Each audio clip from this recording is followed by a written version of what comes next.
All says live now. Holy crap. Oh, it's a freaking miracle. We finally were able to go live. Jesus. So apparently Google was in what they call maintenance mode and would not allow me to go live. So I appreciate for everybody that was hanging in there. So looks like we're finally on track now. So thanks for being patient. So, and everybody, I don't know if I need to send new links out or if that had anything to do with the link or not. But Should be good. anyway, we've got Mr. Ralph DeCat here with us. Hello, ladies. And then we've got the Tack Daddy. What's up? I'm here. And then we've got Mr. Nathan's Armory. Good evening, everyone. And of course, this is Stone Guy 223. So I titled the chat this evening, "To Move or Not to Move," because after our little "Are You Ready" prepping chat, I had some people contact me through PMs and messages on the external, asking me what I felt about mobile bug out, so to speak. There were a lot of people that were of the mindset that if you stayed in one place, obviously, while you could maybe have more resources at your disposal in a static area, also left you more open for attack, whether it be from an actual army or just a roving gang of transient thugs or whatever the case may be. So that's kind of what I want to talk about a little bit is whether you guys feel it like logical to have some type of a bug out in place where you could be mobile and have preps in a like a camper or a pull along trailer or something like that where you could leave and take a lot of shit with you. Yeah, I don't think it's a question of needing to. It's having to, right? So I don't ever want to leave my house, my area, my comfort zone, my support area, even from a defensive standpoint, area that I'm familiar with, if I don't have to. But my personal risks include nuclear plant. So there could be an incident in which someone says you have to leave, and I have to go. So the question is then, do I have resources outside of the area that would be affected?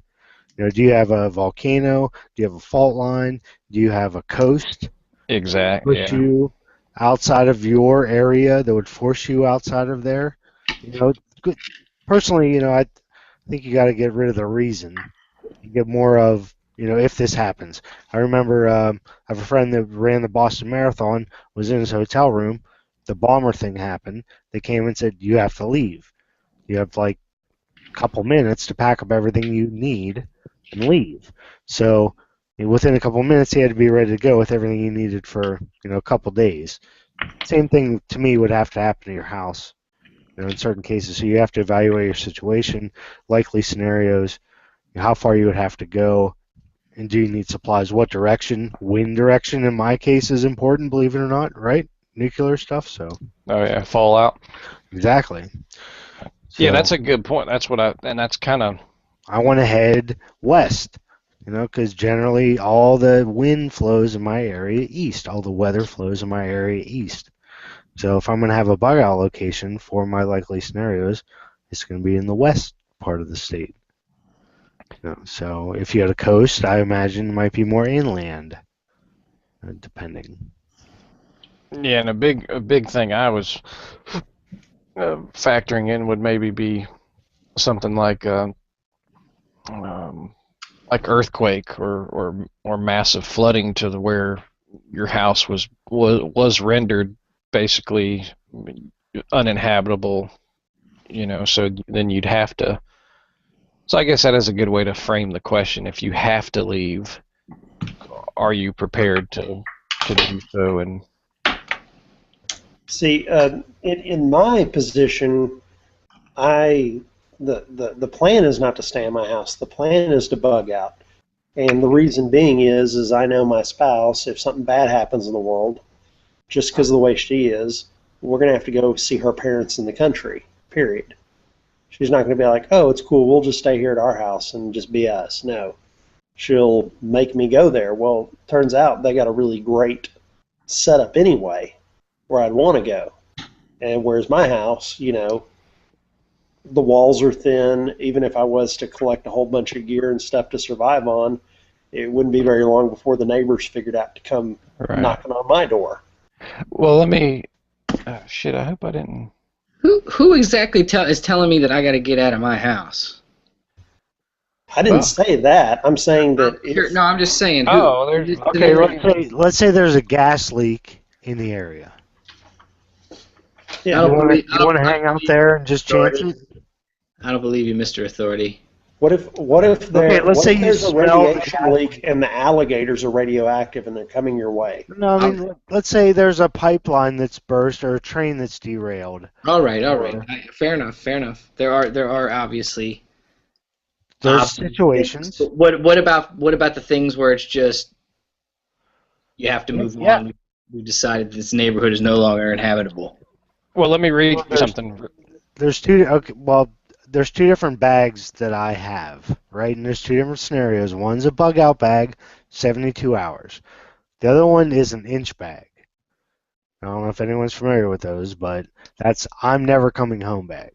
That means this place is never going to be inhabitable. I need to live and sustain myself and whoever else I'm responsible for an indefinite period of time from this supply. So they're two different things if we really want to break it down. So I have that bag here. It's a backpack full of money. well, yeah, we can debate that as well too. All right, so let me read this real quick because this was kind of a catalyst to this topic because a guy posted this on my comment section. Old Skid is the username. So he said, "You guys with a wife and kids are wasting your money and time. You're going to have to move fast to stay alive and be able to live off the land. If you stay put, there will be small armies that will kill you, your wife, and your kids. People who travel fast and alone will make it so they can form their own gangs." Now, what do you put any validity into that? Is he suggesting we leave our wives and kids behind and learn how to move fast and leave? That's kind of what I've read between the lines. Here's the thing, man. This thing has played itself out already in other countries, in recent history, and in current, ongoing. What we really consider economic collapse has already, kind of happened, or it is already going on as far as what a dollar can buy you, as far as dollar power and things like that. So, some of these doomsday scenarios I think are a little far-fetched. And some of these Mad Max things, I don't know. I tell you what, there are a few things that I can see that would create pretty intense loss of life and calamity. Again, there's a few things. The electronic grid gets knocked out, and all of a sudden, no one can go to the bank and get their money. So that's 72 hours with no power nationwide. What would this country look like, right? Major problem. Even if civility comes back online a week later or even a day later, you're still talking about a huge power grab. You're still talking about huge amounts of violence. Just again, you're not bugging out in that situation, though, right? No, and again, to answer this guy's question, if you've trained with your family, if you've trained with any of your neighbors, and you can put together a defensive stance, I'll take on those 100 people that are going to come our way. That's the whole preparation. It goes, the real preparation for that goes well outside your home, right? Right, and don't forget they got to feed and motivate and keep prepared all those people. I don't know how motivated they're going to be when they start getting dropped. I don't know. Again, and all those rules about fair and love and war go out the go out the go Yeah, out when the your kids window are in a hungry. scenario when 100 people are trying to attack me. Yeah, well, So when your kids that are ain't gonna hungry, be you're pretty all for the other people. And again, the question of where they're coming from and how long they've been traveling and how much water and goods they have on them to Right, accomplish this mission to take over just my abode. right, I don't think so. right. It's right. Silly at that point. Right. I mean, All right. if I'm doing it, if we're defending the neighborhood properly, they're not getting anywhere near the house. You know, we're stopping them a couple hundred yards out before they even get to the neighborhood. You would hope, and that's what everyone should take from this. I would hope that they need to have beyond themselves a plan, but those around them of like-minded individuals that you just might you don't have to lay out a binder, 3-ring binder with them, right? With a plan and maps and a schedule and stuff, right? Well, Just let them know, just so you know, hey, we're all, Well, let me ask you this. Let me we're ask all you. have the same interests, so Let me ask you this. All right. So you'll figure it out when shit goes down. yeah, but then at the same time, I need to get the fuck out of there, and this is the point that I'm They getting don't. to, where Don't. like if Well, if you honestly live maybe that's around the place to go. millions of people, if millions of people live within a day's walking distance from you, Okay. you know how many friends say, "Oh, ha, ha, ha, I'm going to your house when shit pops I off." don't know. You want to know what? Like, if 100 friends tell you that, maybe 3 of them show up with like 3 other people. And I'm not prepared to deal with like 10 motherfuckers. And I don't want to put it out on friends. So, you know what I'm saying? Like, as much as I think I could board up, I'm going to have people I know show up on my doorstep. I know that. Okay, but what are you That's gonna a do? real Leave? fucking problem. Where are You're you also going to have the single lady down the street that doesn't have anyone to protect her. You're also going to have the guy, you know what I'm Well, saying? if she's Goes still on and fertile, on. then maybe she's safe. But let's get Where past that. are you gonna go? Where you got a better place to go? Because if you do go, no one's gonna say not to. But otherwise, you're gonna have to deal with that shit. So And put it like this, and like, what's the worst plan is, and my better place to go is like a suburbia of like West Virginia, which a lot better than what I have around here, a lot less people, but it's still yeah, like you a keep your town. vehicles gassed up all the way to where you can get there. I can get At any no, point in time? I got a '98 Honda, young. That joint get 40 miles a gallon if I baby that joint, even across the Appalachian Mountains. so that's Many another people have good tried to question. cross the Appalachians and not made it in peacetime. Because I got some prep, son. Well, I got a Honda, so this ain't peace times. Well, that you brought up a good point, Ralph. What are the chances that you would talk to people in your own community, That's a great- neighborhood, about those kind of situations? I mean, do you feel comfortable enough with? No, I don't. Neither do I. I have the same exact problem. I know who has guns. Exactly. I know who is I know who's cool. Yep. Well, let me ask you this. So, And- I mean, like we probably know- have our favorite Starbucks place, our favorite place to get coffee, or whatever. I ain't showing up So, at what if Starbucks. the guy who serves you your coffee at your favorite coffee spot every day in the morning, or like wherever you happen to frequent most often, even if it's McDonald's, even if like your favorite McDonald's clerk, you know what I'm saying? If 100 people know you, three of them might show up, maybe 10. And each one of them are gonna have To like your 300 house? people with You're them. worried about people showing up to your house for help? Well, see, the problem around me is that no one else has guns. See, that's the problem. That's the problem that I face. You see what I'm saying? So like that. Okay, well, it's pretty easy for you to defend your house then. So I don't understand what the problem Defend is. your house and have a very strong arm of power. Right. No, but so have what- you not had 100 people say, "Oh, if some shit pops off, I'm going over your house"? Oh yeah, I hear you. At least 100 I hear people have told me that. At least 100 people have told me that. We gotta So get if there. it really did pop off, you're looking at like 10 to 15 people maybe showing up at your house. Then you got 10 or 15 slaves that need to bow down, No shit, fucking do something to trade their whatever they're coming to your house to save their security for them. And what? And like my 10 by 10 piece of grass in the back of my like condo / townhouse? Get real. They You get on better go- pyramid style for all I care. Well, now in a situation where, obviously it's going to be an emergency situation, do you allow I guess, other people to come in for that reason, to have numbers, to have help, as you said, to have people to help fortify your residence or help provide security, or on that same hand, like Tack Daddy said earlier, if there's a mandatory evacuation announcement, do you follow suit and leave, or would you hunker down and maybe, I hate to say disobey, because I don't, I guess unless it's a state of emergency, I'm not sure what the actual, like, to me, I think if you choose to stay in your home despite whatever danger there may be on the horizon, I think that's your choice. I don't think you should be made to leave your home. But then again, what if they're calling in the National Guard to make you evacuate? I mean, do you stay and hunker down and hope they'll pass you over, or are you prepared to defend your property and all your preps that you have inside your home? I don't know, man. Bailing on everything you have is a big decision.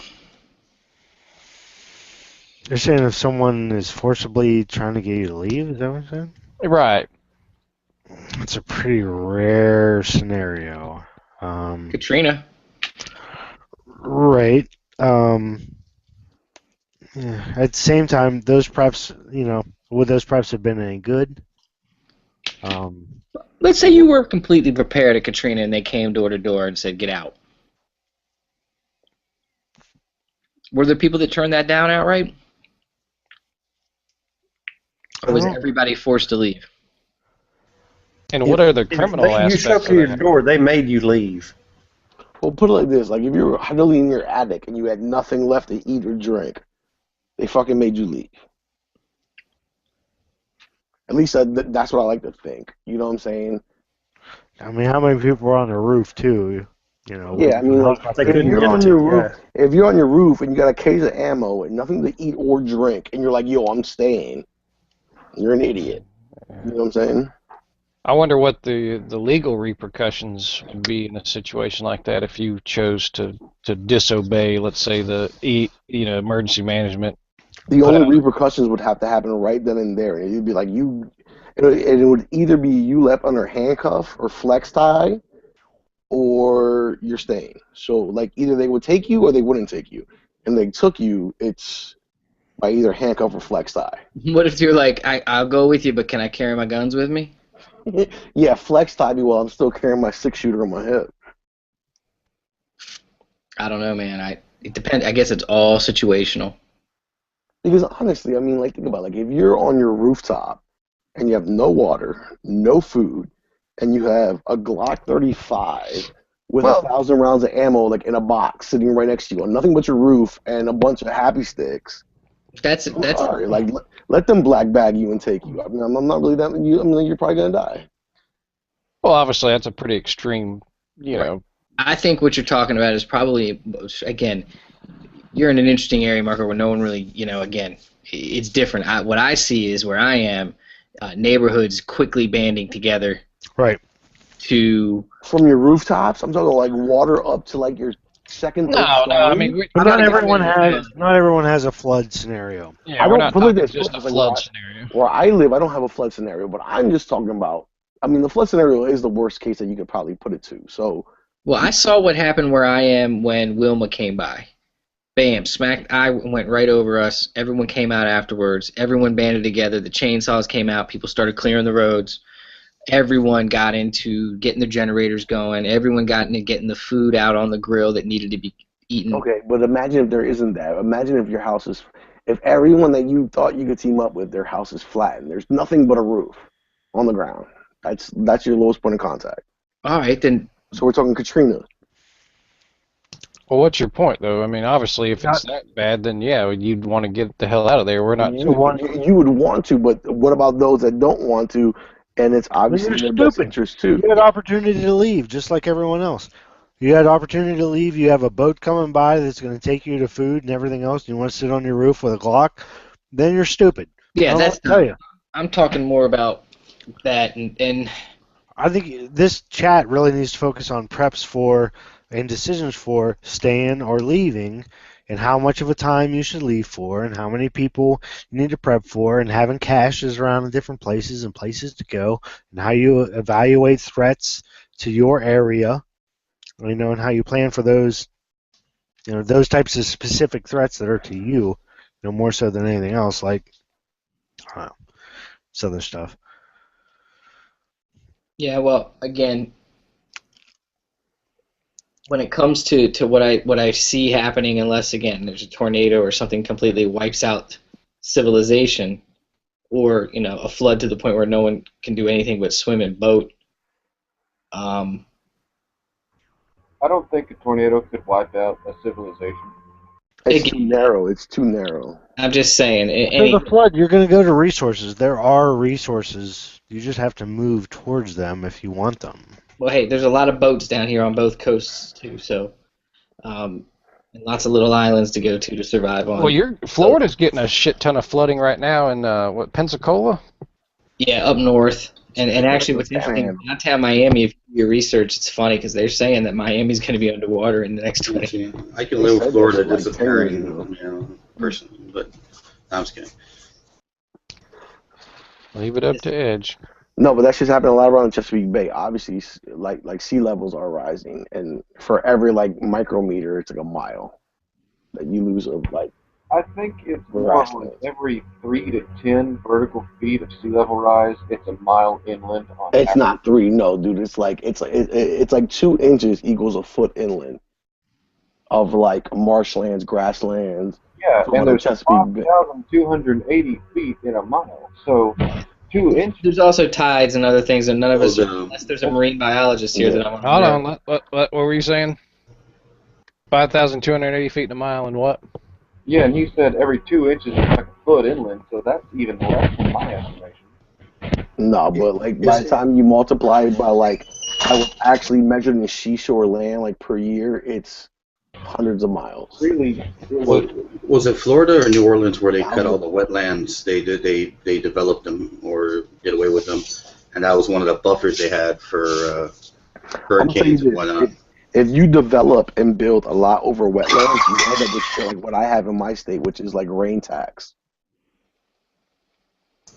Well, no, but I mean that wetlands. What it was explained that that's what actually caused created a buffer for some of the hurricanes to whittle down before they come into land and really tear it up. That's what they were. I guess that's what it was designed for. Yeah, wetlands are natural flood barriers. Yeah. I mean buffers and they're actually really, really good for the land. But they developed. I don't know if they developed or they just dredged them or did something to them. But they basically eradicated them. And I forget if it was Louisiana or Florida. I know when Walt Disney built Disney World, he did a lot of that with the swamps out there in Orlando. Basically, Disney World is built on a big ass swamp that they dredged. They cleaned up. But yes, honestly, seriously, if you have a lot of friends that are going to tell you that, hey, I'm coming to your house because I know you got guns and you live in one of them kind of cities, as much as I would like to bug in, I think I would bug out because of that reason. Because within the next 7 days, I'm going to end up with 20 people, and I still want to leave later on. I probably wouldn't want to stay here forever. I say use those 20 people for the resources that they could possibly bring to the table. But I don't have 20 guns to give out to people. And I probably want to stay with at least 5. How many guns do you own? Not enough to feed 20 people. But do you have more than 2? Yes, and at that I want to stay. How many can you hold at one time? I have more than 5, and if I ever had to leave my house, do you hear what I'm saying? You ever seen Police Academy? You carry 3 and 2 slaves. Right. Fucking another 80s movie. Huckleberry, man. I carry 3 and 2 slaves, honestly. To carry all my ammo for those 3 guns. Well, I think we're off top. I mean, honestly, you're getting into semantics, really. I mean, you're talking to how many people are going to come to your house. I mean, that's debatable, but it's also well within your ability to turn them away. If you got friends, by shooting at my friends? No, just turning them away. Say, look, man, I don't have anything here for you. You're gonna have to. At that point, you might as well shoot them. No, I You mean, get my shit. little twins. If they're your friends, dude, they're not gonna barge Trade him in and for kick your his door wife, down. and I guess Think AR about for it, your Alex, wife. think about this. This is the end of the world. This is the end of the world. These people came to knock on your door. You probably face about a 30% chance of having to shoot them right there. Well, see, then you're A now you're 30% jumping. chance of having to shoot them later, and a No, 30% chance of them actually really walking away. well, then you're jumping scenarios because I'm not talking. We're talking, disasters in a situation where you may have to leave. If you're talking end of the world with world without law, apocalypse situation, then yeah, obviously, if you got people coming to your house and they're not taking no for an answer, they're kicking your door in because they know you have preparations, they know you have firearms or food or whatever, then yeah, I mean, at some point you're going to have to draw that line, and if you have to shoot a friend to save your life or the life of your family, then that's probably what you're going to have to I do. would think that the bigger risk for you in that scenario would be a couple of them conspiring to befriend you and then fuck you in the back. Yeah. You like that. I would be way more worried about is befriending people that ultimately are just going to screw you over. Yeah, I mean, that's a possibility. I mean, obviously this is a pretty drastic comparison, but with The Walking Dead, I mean, that was kind of a big thing with the camps. There was a lot of Let those. me ask you this, Stone Guy. So I'm pretty sure that you have I don't know, family, friends, or just associates, friends, or whatever, that people that know where you live, know that you have firearms, and have way less than you do when it comes to preps. Right. So you really think if you met them at your gate or at your driveway, and you were like, "Bro, sorry, man, I got nothing for you. Young. I'm sitting here chilling, just same way you are, but in my house." Even though that motherfucker know you got 3 months supply of food and everything. And it's a week into it. You really think he's gonna walk away and be like, "Oh, Stone Guy ain't got nothing for me." Play this. You either have to put him need to put him down right then and there, or he's gonna come back at you. And the least most likely factor is that he's gonna really walk away. That's what. You think people aren't that evil, and I really think somebody would come after you, especially after you turn them down.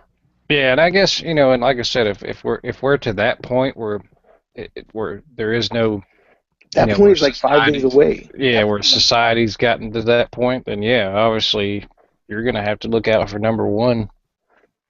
And but do you really feel that safe turning him away and be like, "No, I don't got nothing for you"?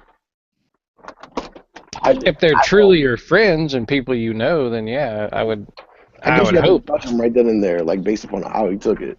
Still doesn't admit the guy 28 days later where he lets the wife get killed and take off in the boat. Sorry. Yeah, no shit, dude. Didn't work out. Appreciate that. I don't feel bad for him, but I'm just saying, how do you?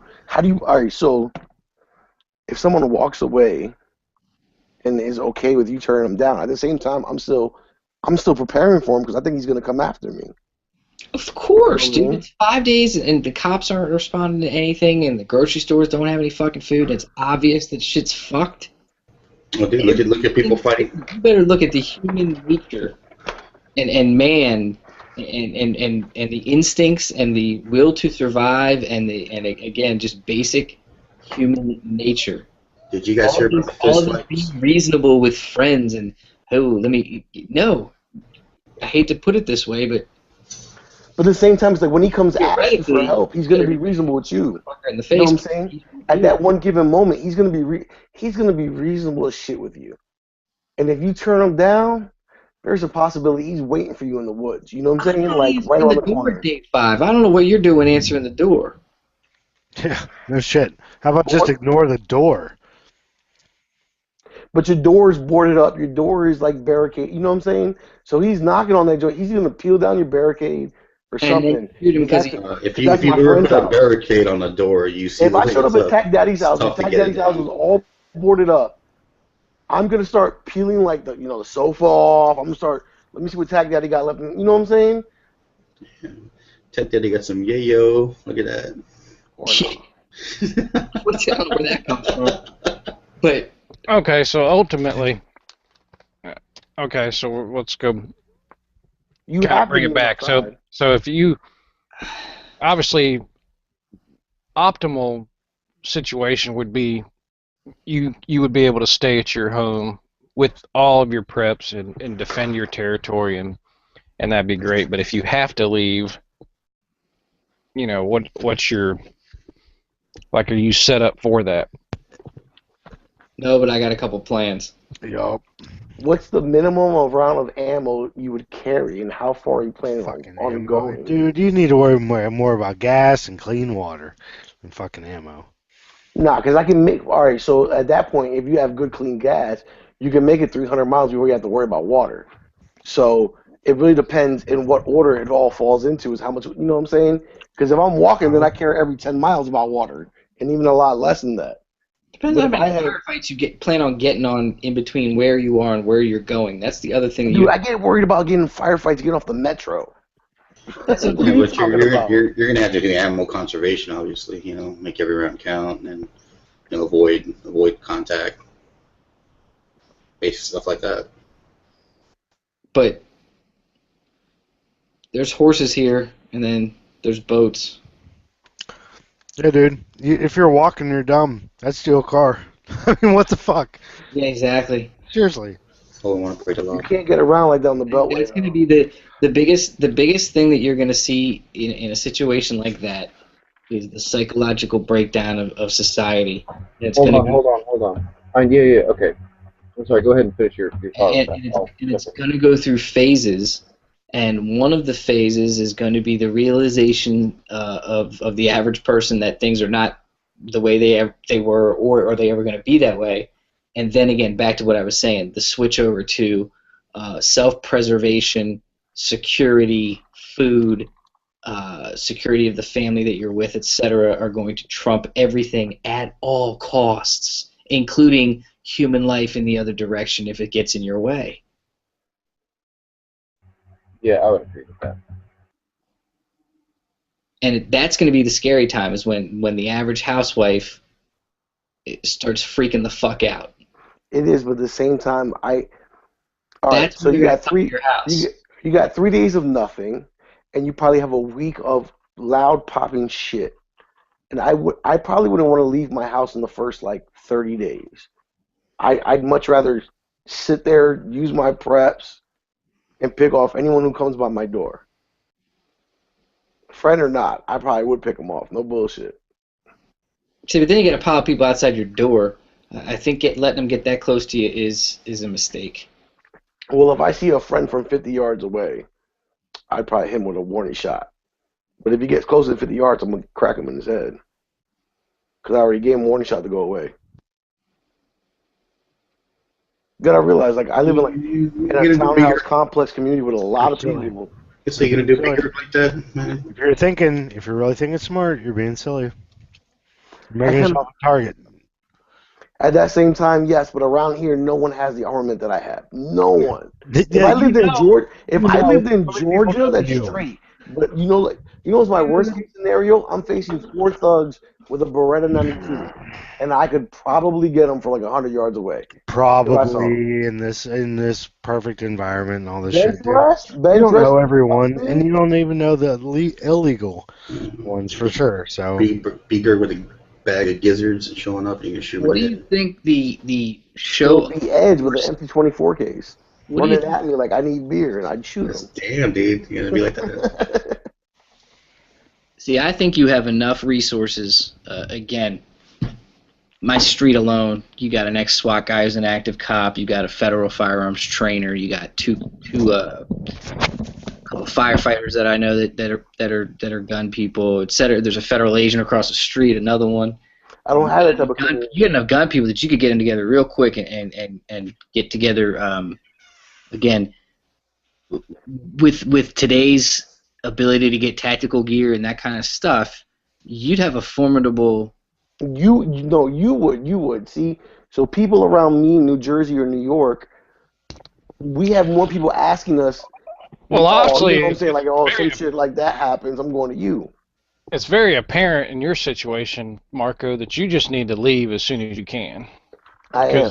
For trying to. The descriptions that you keep giving are just kind of a dead end. I would say you need to get the fuck out ASAP. Oh, I'm trying to, but at the same time, like, I'm still trying to play devil's advocate from the perspective of a large major city where there are very few gun owners. So like I mean like even though like I feel content about what about my game plan, is you got to realize there's 20 million people that live in New York. That's like 8% of the American population. You know what I'm saying? So by the time by the time I speak, I'm speaking for like 100 million Americans. Then it sounds like you and the 100 million other Americans need to get together and start forming groups of like 10 at least, like minimum, like groups of 10 or more people to fend off the hundreds, maybe even thousands of people that are going to come after your stuff once they all realize that you have everything that they need. But if I'm gonna tell you this. you're the Not only the patterns one, that they need, but If that shit really happens, like the northeastern seaboard would probably disappear. that's I'm fine with that Yeah. to an extent. you act like there's no guns in Maryland. I don't know what you're talking about, man. No, there are guns, but to actually find people that live close or even when you're in the same complex, to find like 2 or 3 people is a challenge. No, but you could have a couple extra guns that you may be able to hand out to people that you trust in your area, and you can make a. Too much. What am I gonna do? Hand them my arsenal, like with my aim point on there? Oh no! You know, like you know what I'm No, saying? but you could have a couple Mosins. Yeah, that's exactly why I have the Mosins. Yeah, Yeah. you could buy 3 or 4. That's why I have a Mosins, couple like crates of Mosins. a couple of band cans of ammo, and you could arm a couple of people really You know how well. bad I Just would trust feel me, their handling, personal like, interest like and here's my preservation. Glock 35. Here, take this. Hey, if you get Mosins with What do you bayonets, want? you don't even need to buy that much ammo. Dude, my girls have already staked their claims on what guns they get when the shit goes down. Yeah. I just updated my life insurance on my will, and I left everything to my 4-year-old goddaughter. Like all my guns are left to her. Pretty nuts. So what's the ultimate bug out prep? Water. Just to me- Water. Water. No, slow down. I don't mean one item. I mean RV parked at a storage unit facility that's about within a half a tank of gas. You're driving. Who has like 10 grand to spare? No. I said ultimate. I didn't say what you could afford. I said ultimate. The Pool A shock. 5 pounds of pool shock. the A-team van complete with a driver. ATM van's too small. But, So badass. and a fully stocked RV sitting in a storage facility somewhere. You could just take and go wherever. I and think park. realistically, a little trailer, a pull-along trailer that you could hook up to your vehicle, because you could unhitch that trailer and be a lot quicker and more mobile See, in a regular car, but then you could hook that trailer up and pull it. You know what I'm saying? Because RVs are cumbersome. Like you're not going to be making any like maneuvers and going on runs in a big fucking RV. No, but in an RV, it's, one of those motorcycles that's on-road, off-road. You know, they're street legal. Yeah, Right. That's a great little thing to have. I would think too. you I could have think that the on your ultimate RV on the prep- back. Oh, sorry. Right, I was going to say, I think the ultimate prep would be a house in Wyoming that you already live at because you already got out. That would be the ultimate prep, in my opinion. Because that way, if it goes down and the world comes to an end, all that means is You're already you there. don't ever have national news on your radio. It's just all local news. Hey, now what are those gas powered like golf carts? Like those super golf carts. How many miles can you get on them? Oh no, like the razors and stuff. Those are bad. Yeah. Like how many miles can you get out of one of them things? Yeah, you'd rather have a DR Probably than a Razor. 20 or 30 miles max. Because those things are basically four-wheelers. They just have 2 to 4 seats on them instead of one. That's what I'm saying. Yeah, And you get like a super duper joint. You get like 4 seats and like a cab. No, you don't want that. you got some gunners. Yeah, that's Raid what could be I'm nice. saying. At that You point, have you a give all hard 4 time people a breathing. rifle, and you got like 6 cases of ammo. Maybe like 10 cases of ammo total. Oh yeah. But no, you keep saying ammo. I mean, what about your water and your food and your? Silly, right? It is, yeah, because the whole point, like you're trying to get somewhere, so you got to get somewhere with some sources.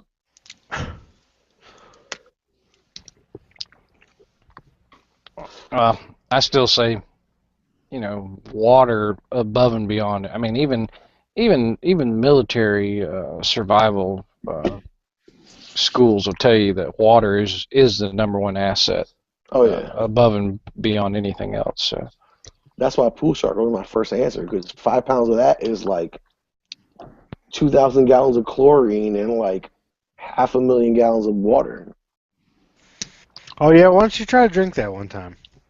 You gotta do that now. And prepare yourself now. Make sure you know how to mix that before you just start assuming. Yeah. No, it's I'd like like to it's see like it on it's like, video actually. it's like 2 teaspoons like per gallon. Sure. Some It's cinnamon, really good. some witch's hazel. I'm thinking you dip your index finger into the pool shark, and then you How dip is- that into a gallon of water. If you And put then a put a gallon worm of at the water bottom, in if cans. you put a worm at the bottom of the bottle, Some cognac.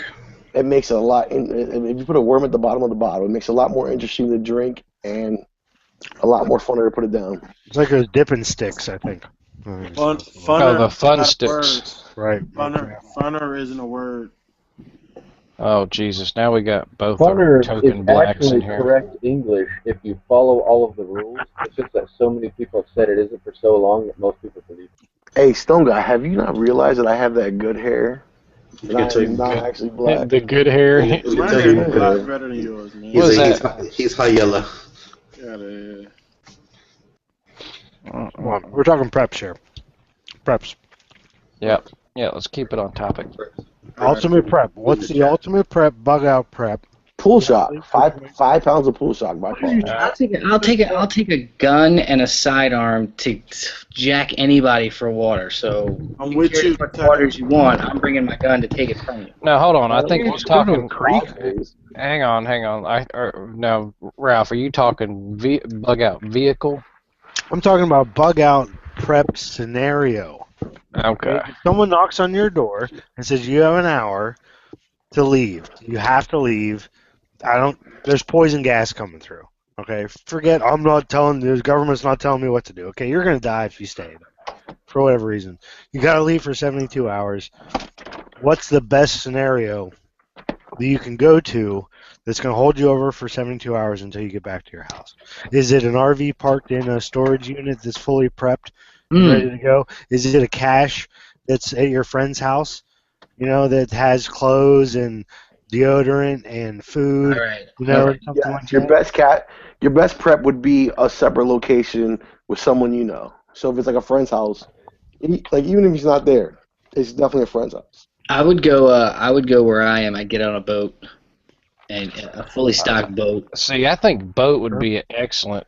because then you can dock anywhere. You can go out to a small island and survive out there for a little bit. Yeah. See, I would even say a boat for even longer term, especially in a situation where there's no like a social collapse or aside from a natural disaster, because a boat you're pretty much isolated. Solar powered boat. And then you can. Well, if you're in obviously if you're in the water, you can't be damn near impossible for someone to sneak up on you in a boat. But then, like you said, you could find, if you knew of an island somewhere, you could really segregate yourself from the rest of the population. Or if you had preps on that island already. Right. And you knew you had a place to go, like a friend's place. Hey, Tag Daddy, have you ever been to Smith Island? No. Smith Island is an island at the mouth of the Chesapeake Bay, which is actually one of the first English inhabitants of the United States. And their dialect, obviously, like every like city has their own dialect. You could pick up out of the New Yorker versus someone from Chicago, so their dialect from Smith Island is the oldest one to Old English still left in the United States. Like their slang is Jeopardy? No, I've been there before. Gettysburg?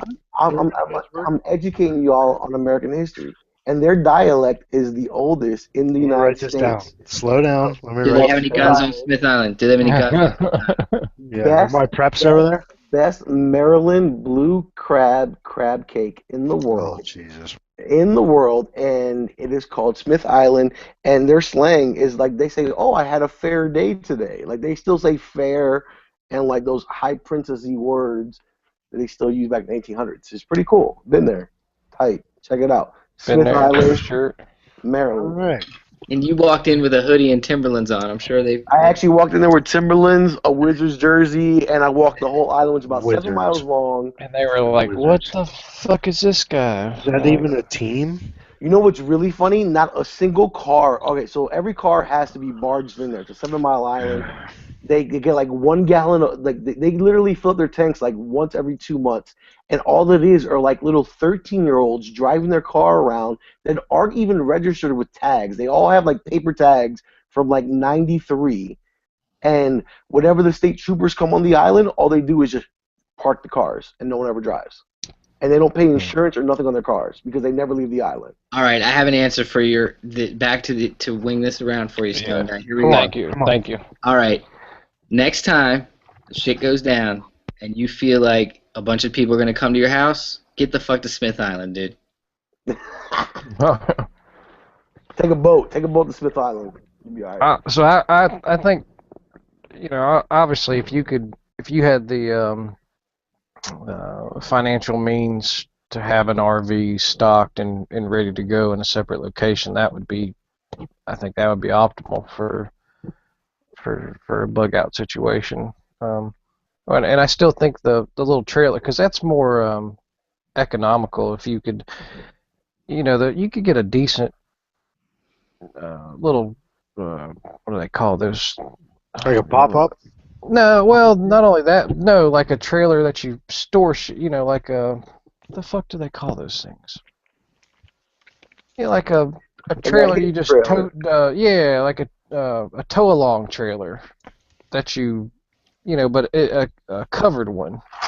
I'd rather leave it there with an actual other physical person. You know what I'm talking about? God, I'm trying to think of it. Okay, Yeah, like just a think little of box a trailer. U-Haul van Yeah. or a U-Haul little hitch truck on it. without the truck, just the box part of the U-Haul. Just a hitch, yeah. Right. You can fit a lot of shit in there. Like an enclosed car hauler?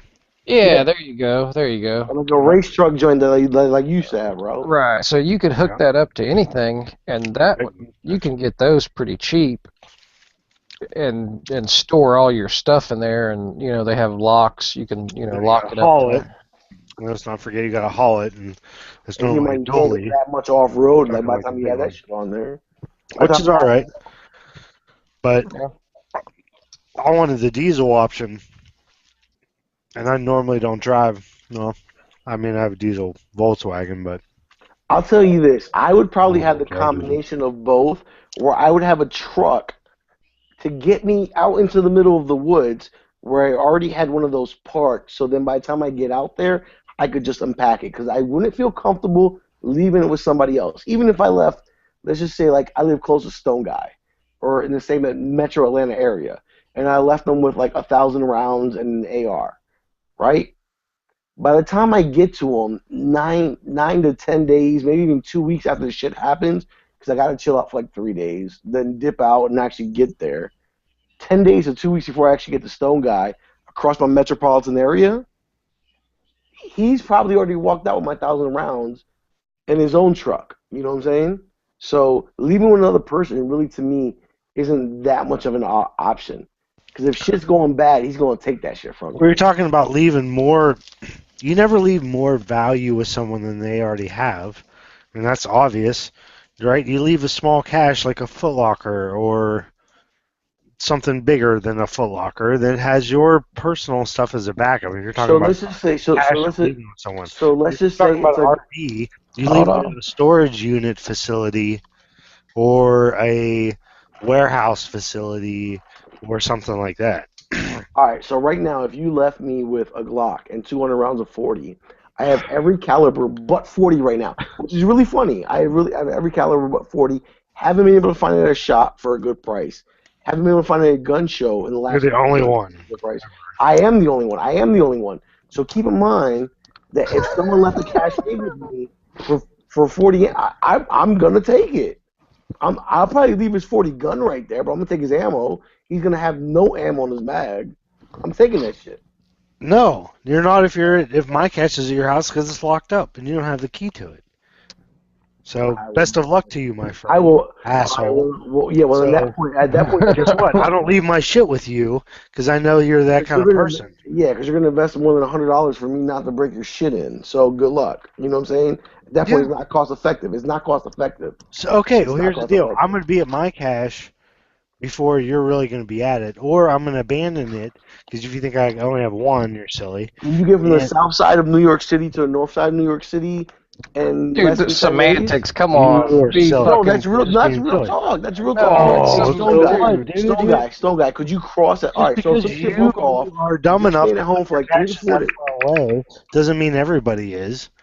Okay, just because you or whoever is dumb enough to put their caches across a river, doesn't mean everyone is. So don't, you can't use that as a scenario. Be smarter about where you put your caches. Don't leave your caches with people who might gank them. So do you make sure they have enough. All right, so let me ask you this. So, like, do you actually plan? All right, so like you just said that, and I never even thought that. Do you place your caches somewhere you plan not to cross a waterway?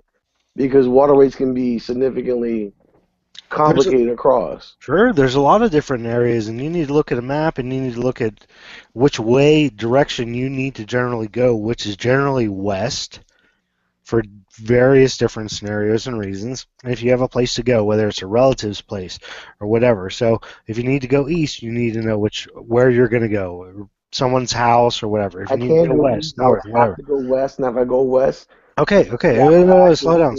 You're break it. Just slow down. Figure it out. There is a place you would have to go if you had to go north. Even if you had to go north and way up north and then loop all the way back around until you come east to wherever that joint is.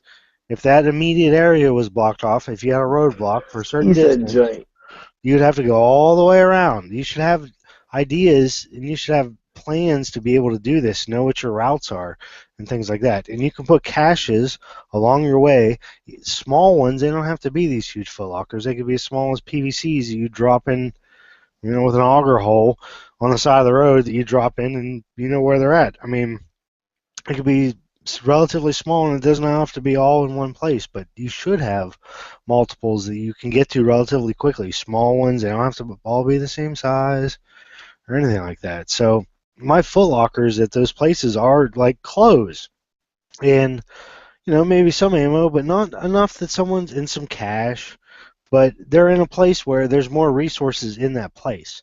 My buddy isn't going to steal what's in his garage because he's got way more in his house. You know what I mean? So if my house burns down, I need to go get some my prescription sunglasses or medication or whatever. I have clothes and all that stuff and a nice foot. It's the same kind of thing. It's not just bug out stuff, but it is. But then at the same time, so let's just convert this back to 9mm. And someone like just ammo, dude. No. You're drunk on ammo tonight, dude.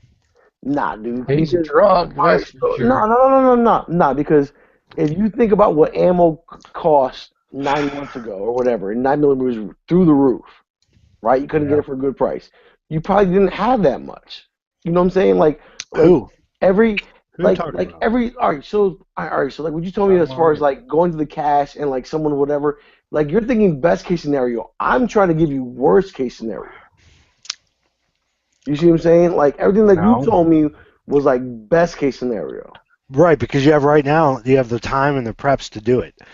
We're not under a worst case scenario. We're talking about what can you do now to help you out for a worst case scenario, and that is increase your caches. As small as they can be, spread them out, know where they're at, with your friends, in the woods, whatever the fuck, right? So don't worry about how many people are going to beat on your door. Worry about that bridge when you cross it, my friend. Prepare for the things that you can foresee now. You go drop off a duffel bag with a change of clothes and some, like I said, some of the essentials that you need in case you need to go. You get kicked out of your place because they got to fumigate for some horse shit or something, right? And you need to have you need to go to work the next day. You got a place to go, and you got some change of clothes there and stuff and some shoes. I think you might have an extra pair of shoes you could put somewhere, right? So, you know what I'm saying, right? So instead of donating to Goodwill, which we do, but but at the same time, I take an extra pair of pants and then, a change of, like I said, that type of normal stuff, and I make a bag and I throw it at someone's house. So that if I need to go that direction, I got some stuff there. It's the same type of stuff, man. Seed those things. It doesn't have to cost you an arm and a leg. Small and big, foods, little things is what you really are going to run into. I feel you on like the pants and clothes, but What? I mean, there aren't or like outside of YouTube. If you exclude my YouTube life, the people that I know that either prepare for food or prepare for anything at all, whether it comes to guns or anything, are so minimal that if I said, hey, let me dig a hole in your backyard in West Virginia so when some shit happens, I can come get it. By the time I make it all the way out there, they have already taken that bag. Well, that just means you got to reevaluate your friends. You got shitty friends if you can't trust someone to keep You don't know what a some friend shit. is, my friend. Yeah, that's No, exactly what I was but saying. listen, I mean, okay. You can't trust So, your all right, friends so let me with ask. stuff. You cannot Do not ask do a that. friend to let me dig up your backyard and not tell you what's in it. Yeah, you can. Yeah. How many fucking friends you had Yeah, like let me lots dig of them. a 6 by 2 foot hole in your backyard and not tell you what's Who in the it? fuck is digging a 6-foot hole? If you're trying to dig like a cache, bro, it's like 6 by 2. What? Just like a whole Really? duffel bag in there. An Well, emergency, you know. think emergency stash, not forward operating base. Yeah, it's like, hello, friend. Can I please build a bunker in your backyard? Oh shit, that's fucking 6 foot. Hey, No. I'm Can I gonna throw a bury couple this, duffel bags in your shipping container garage back here. attic? I hope you don't Is mind. more like it. All right. Can I throw a couple duffel bags in a garage attic, or is something like that? Is a little bit more like it. Yes, okay, that I totally understand you. Because that's easy to get by. I'm not talking about They bringing might an still ask you excavator what's to in there. this place. They might still ask you what's in there, and the point So, is tell that 'em. okay, and then if you tell them by the time you get to them, they use No, them see because that's they don't have where that. you're wrong because You're your Yankee friends in are this obviously shitty people Yeah. that are going to steal your shit, but our friends wouldn't do that. No, see, no, because there's a difference in between your friends and a life-threatening situation. So my friends wouldn't do that to me, but at the same time, my best friend has a wife and has a kid. So if I told them, hey, listen, you don't own a gun, but I'm storing a gun in your closet, and if the zombies break out, don't touch it until 8 days until I get here. Please, please, please Okay. don't touch that stash. Hey, dude, In you that don't case, leave a would you freezer full not of steaks want with a them to homeless have a man. gun? Would you What not the want fuck? them to have a gun to defend themselves with? Yeah, you don't leave a freezer full of steaks with a homeless man. I mean, what's your problem? The preps, the caches that I have at joints like that are like They're a tenth of joints. what that dude already has. And you do it well. You do it well, Ralph. I'll give you credit for that. You do it well. A Pick lot your better friends than- better. You know what I'm saying? Like, No, but these are my best friends that I have an emotional contact to. apparently not if you're worried about them stealing your stuff within Put it a like day. this: like the friends you're asking me to team up with guns wise are the ones that are thug gangbangers that I have a lot of more worries about on the other side. So you see what I'm saying? So you know what I'm saying? Like it's really That's an issue of how you choose your friends more than Exactly. anything else. no, it's because my good friends Doritos are showed like up. pacifists and people I can get like All my illegal shit from are thug no, like gangbangers. I'd have to resort to like I illegal have a drug friend- dealer friends and like save me in the zombie apocalypse. It If I doesn't have make somebody sense. that I know that I'm like, hey, I can't let them in my car because they're probably dirty, and if I get pulled over, I'll be in trouble. They're not going to be my friend. They're not going to be my friend. And if I've got a friend that I can't hand my wallet with $10,000 in cash in it and say, hey, hang on to this for a couple of days, and I can't fully expect to get it back in 2 days with all the money back in it, then they ain't going to be my friend. There's a difference between that. Okay, so my friend that I could hand my bank card to and say, hey, go fill up my gas without me properly being present to or whatever, and I promise, and I know you'll just swipe my gas card through to fill up my tank or whatever. That guy does not own guns, cannot handle guns, cannot properly shoot a person in that case situation. If I need to build with somebody as far as an offensive situation, I'm going to someone who I'm associated with via someone who I'm associated with who's a drug dealer, knows about guns, can handle a gun, and can probably shoot somebody dead. No, See I what I'm would saying? trust Like those people- would that's trust the those people in that's the that 1022 that I'm into. Why would you go to somebody like that? Why wouldn't you get a good friend that you can trust, that's an honorable, reliable person that would probably have some actual skills in a bad situation and not just be a gangbanger? Because if I stored a cash at his house with a gun, and we were already 10. All right. So if a zombie apocalypse broke out today, 3 days you're staying at home. You're probably gonna stay at home for 3 days. You're not leaving immediately. Let's get real. And in my metropolitan area, I definitely cannot leave immediately. I have to wait for the numbers to die down, and then hit the road. Silly. And by the time I hit the road, my cachet is gone. You're so silly. What are you I even still talking about? think this comes down to the problem of you just don't have the right friends. Exactly. It doesn't seem like you've got good friends. Is my issue. I don't have shooter friends. I don't. That's It doesn't my have to worst be one. that. I don't have Honest shooter friends. friends. If I had gun friends, I'd be okay. But my gun friends are limited to YouTube, which makes you a loser. No, it's more about honest friends, man. Hey, It's okay, How Marco. about this? It's all Hey, right. Stone Guy, We'll find like some real friends one of these my days. march is to make it all the way down to Atlanta and holler at some good friends like Stone Guy. There you go. You know what I'm saying? Just don't bring any of your Why drug don't you dealer just friends. No, I put, like, won't. a I'll gun kill them all before and a little bit of ammo inside a bag wrapped around a whole bunch of clothes, and you can just take it to your pacifist friend's house. Say, hey man, I'm just gonna leave this stuff here in case I get locked out of my house, get kicked out of my house for something like that. I just have some toiletries, I just have some clothes, and then you got a gun and like ammo in there, so he doesn't know it's there. He won't be mad about it being there. He won't know to go there if he needs it, so that way it'll still be there if you need it. Ah. Just Trojan horse that shit right into his attic.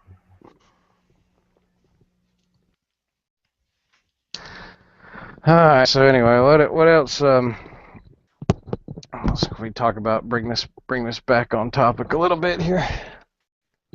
Sorry. Who's the old guy with the Did flipping I ball? miss, did I miss Matt's chat? What happened to Matt's Hey. chat? Oh, that's Wood. What's up, Wood? Hey, no, but wait a minute. But like, all right, so seriously, like, real talk, all the bullshit aside. Can you really ask your friend to store something without telling them what's in there? Yes. You got No, to I get yeah. away with that? Yeah, no, I would never put a firearm in someone's home without their intent knowledge that it's there. All right. I mean, if they knew, if they wanted to know. Underground or in their attic, whatever the case may be. And I would hate to leave a gun and some stuff at a friend's house, and then they have their niece or nephew over, and their niece or nephew gets into it and shoots themselves. I wouldn't leave it unlocked. We're gonna tell you, yeah, I'd probably tell them. Yeah, I'd tell them. Yeah. You know what I mean? Yeah. Obviously, It's unlocked. it's not drugs, so it's nothing you'd need to be Right. secretive about. I still So think the whole moral of this was just that Marco doesn't have any friends. That's sad, Mark. I'm sorry. Except for drug dealers. I have drug Sure, dealer still friends. questionable. I don't like them. Come on, Who doesn't? let's get real. Until you stop buying from them, then they're not your friends. You're just going back to them because you owe 'em money, and when shit hits a fan. So I get a discount because they're my friends. Did I miss Matt Never Enough Ammo's chat tonight? What happened? tonight's not Wednesday, Yankee. What night's it tonight? Wednesday. Okay, well, what did I miss tonight? Nothing Not really. a goddamn thing. It was a pretty good chat until Marco jumped in. With his, Nah, come on. I posed like 15 different questions. You know, you let the wrong element in, and things go downhill. Yeah, what ammo's the best way to shoot my way out of town? That's what I. Yeah. Why not? If you have to shoot 1 million people, what are you going to shoot them with? Most of his questions start with, so if the INS or the DEA shows up at your door, what gun is the best one to have? No, because I never take your advice, Yankee. That's why. What are we talking about right now? Or not. Who's So- that guy with the middle finger? Leave him. Oh, Let's talk, hey, we got new Hold on, guys. hang on, Talk hang on, about the hang on. ultimate bug out prep. That's what I'd say. yeah, the original topic was whether or not you would want to stay, hunkered down in your location with all your preps, or if you have an option to have a mobile bug out with some supplies to kind of. Well, there's a reason why the bug out fallacy is often called the bug out fallacy, because it's pretty much that. It's a fallacy. The idea that you can leave your house with enough stuff to sustain yourself for any measurable amount of time is a fallacy. You're best to either stay where you're at or be able to live off the land. Those are your two best choices. Right, and that's why we were talking, either, obviously, if you had the financial means to have some type of motor home or something like that, or even a pull behind like a car trailer that you could. I'm gonna go with the notion that if in a real bad situations, the highways are going to become impassable. So a motorhome would just be a tin can you're trapped in the middle of nowhere. Every highway is going to become impassable. Any highway in or out of a major city, if a big situation like that. Okay, how many major cities are there, and how much area do they cover? Most Americans live in a major city, and even more than that, live around a major city. So to get yes. No, they don't. Most people are rural.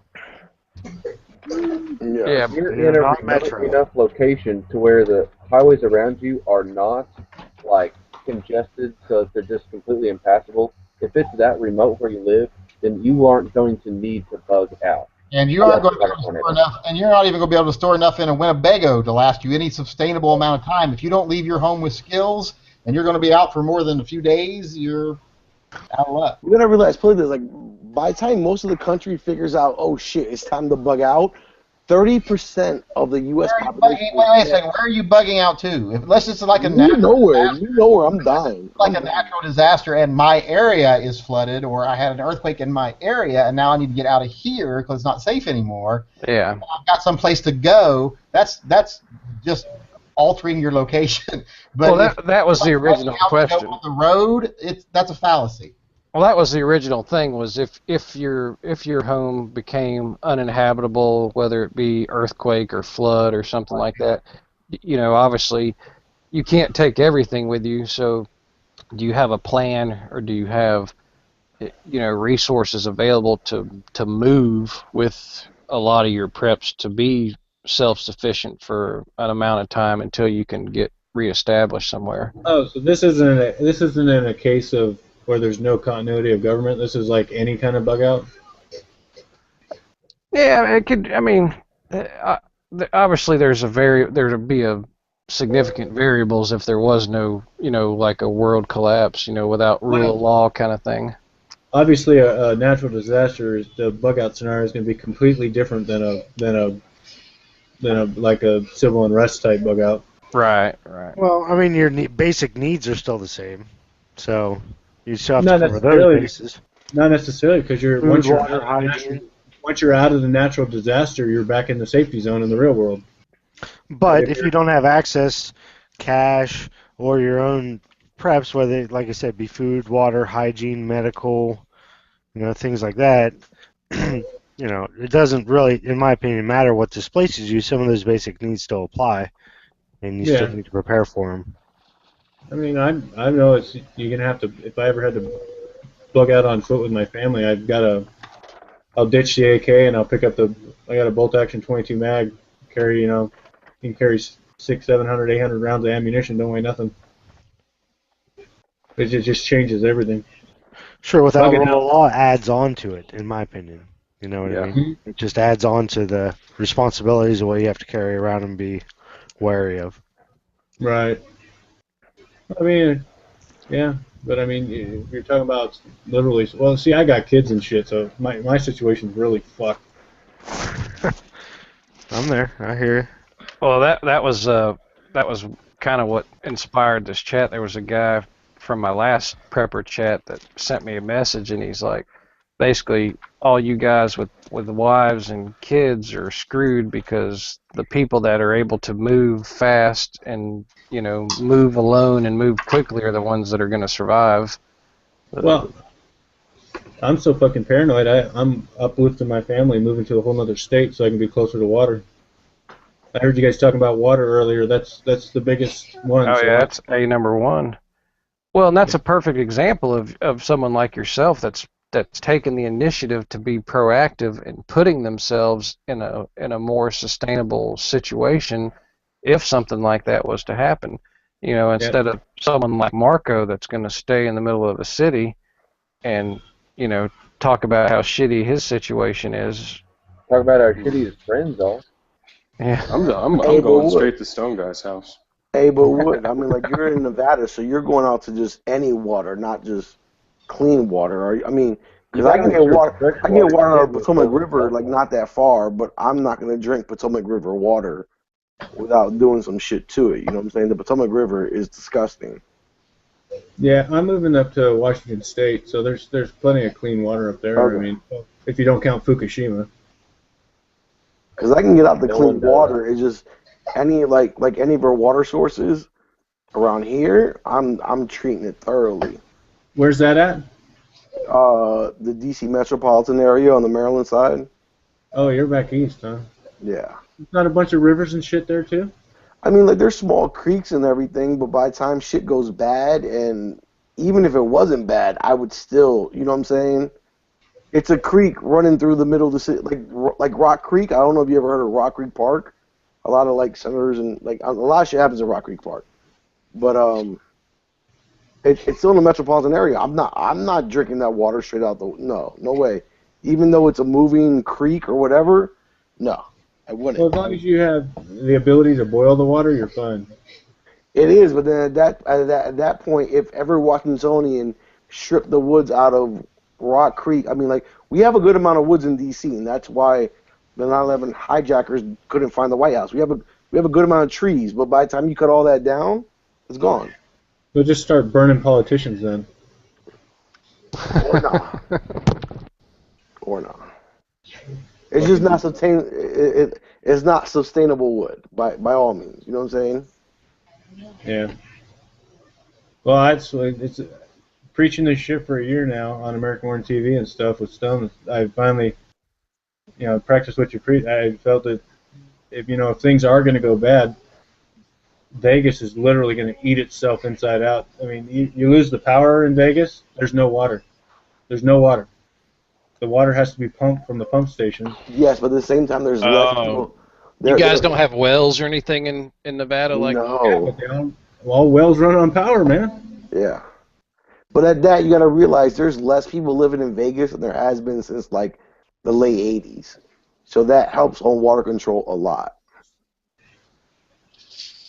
There's a lot of what? A lot of people what since the late 80s? There's less people living in Las Vegas since, like, the late 80s.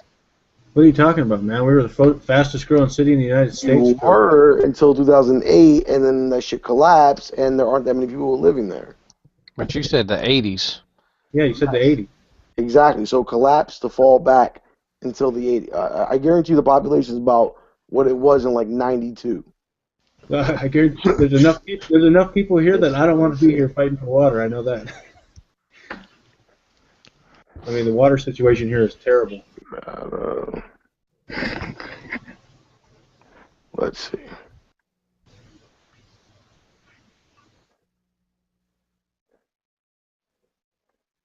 Is this that moment of silence that all chats dread? No, I mean, it's still growing, but like, That was planned. That was planned, I think. Yeah. It has dipped. No, but you all right. So Going over my notes. Since like 2008. Just ignore Marco. He's been drinking. It's his birthday tomorrow, so. It is. In 11 minutes is my birthday, bitches. I'm spending my birthday with y'all. Because my Wizards won. My Wizards snatch home game. Wizard Snatch? I love Wizard Snatch. Wizard Snatch. When I saw the name of this hangout, I thought some guy named this hangout to move or not to move. Like if you lived in a state or a city that had really bad gun laws. Yeah. I thought that's what this was. That'd be a good chat. Guess I was wrong. There was actually an article in the Washington Post about Maryland, where Maryland is like, I think, 7th or 5th among states of people that are moving out, and like the number 2 reason was given taxes, but like they listed like 5 or 7 reasons, and none of them were gun laws, which was surprising to me. But a lot of them had a very right-wing slant to it, whether it be taxes or schools, which is funny because we're actually 5 years in a row #1 state in schools.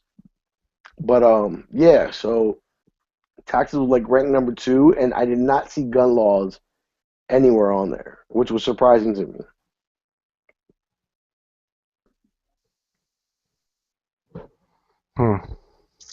Because you figure, like, I mean, like as a parent, you're like, oh, what state has the #1 state in schools? I mean, how is that not on your ranking? Well, yeah, the schools I think is definitely on the ranking. I think we take for granted that a lot of people think like we do, as far as, where I think all of us, if we were moving to a new area, would check on the gun laws, and maybe that would be a deciding factor. I think the majority of people would never give that a second thought.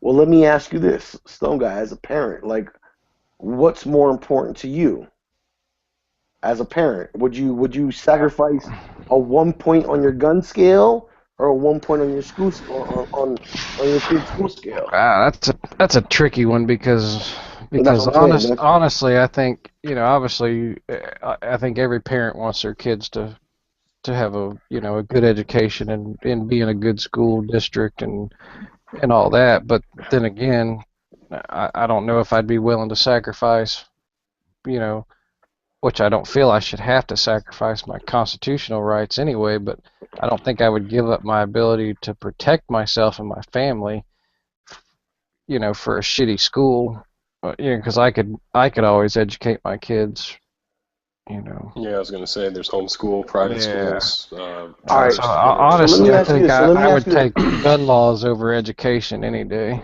Well, let me ask you this. All right, just because you said it yourself, a constitutional right. Now, a lot of states don't recognize a constitutional right. So, Who are doesn't? we fighting? A lot of states don't. Like, for example, if you say you would have moved to a state that doesn't have constitutional rights, like New Jersey, Maryland, New York, California, whatever the case may be, do states actually have a right to gun laws? I mean, that gets back to the whole point where I've heard a lot of you guys say, well, I don't care if states regulate this or regulate that. States have the right to do this. So, do you just believe that you have a constitutional right in your state, or do you have a constitutional right constitutionally? As a human being, yeah. I don't think it would be state mandated or dependent on each state. I think it's a constitutional right as a human being. As to what? As to carry a gun, buy a gun? As to any constitutional law that's applicable, A state cannot write a law that supersedes the Constitution. The only reason they're getting away with it is because people are lazy now and just don't care. They don't realize it. It's not because of that. It's because we don't have a clear definition of what it is to bear. We have a clear definition of what it is to own, and that's why in every state you can own a gun. But your process to own that gun is not clearly defined, which is what the word bear comes to, even when it means the carrying. And in every state, constitutionally, as much as people say, oh, we have a it really blows me when people say, oh, we have a constitutional right to own guns. No, we don't, because if not, every state would already have that passed. It wouldn't make you pay a $50 ID charge to get a FOID card. What are you talking about? What are you talking about? There are plenty of states where you have to own an ID to own a gun, right? Well, I guess in your area, yeah, I see. Exactly. So that's my point. Is everyone says, oh, it's a constitutional right, and in my state I have this constitutional right.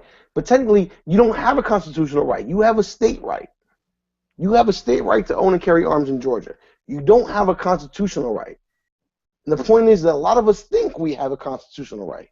As much as we love to interpret it. But technically, until everyone does, or the District of Columbia does, we don't have shit for a constitutional right. We don't. Yes, you do, man. No, you don't. You understand that the Constitution is a piece of paper. It can't stand up for itself. You're missing the whole point. No. Yeah, yeah, exactly.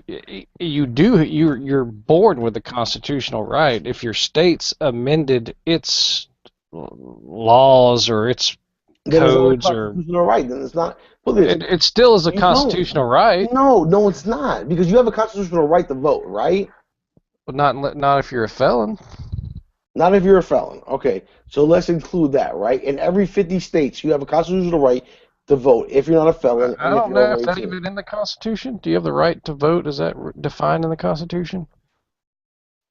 Forgive me for being ignorant on that one, but I don't recall that being, like life, liberty, the pursuit of happiness, and the right to vote. So like this, until as many of Americans have the right to vote, and as freely as it is the right to vote, it really bothers me when I hear people from other states say you have a constitutional right to own a gun, because there are many places where you technically constitutionally do not.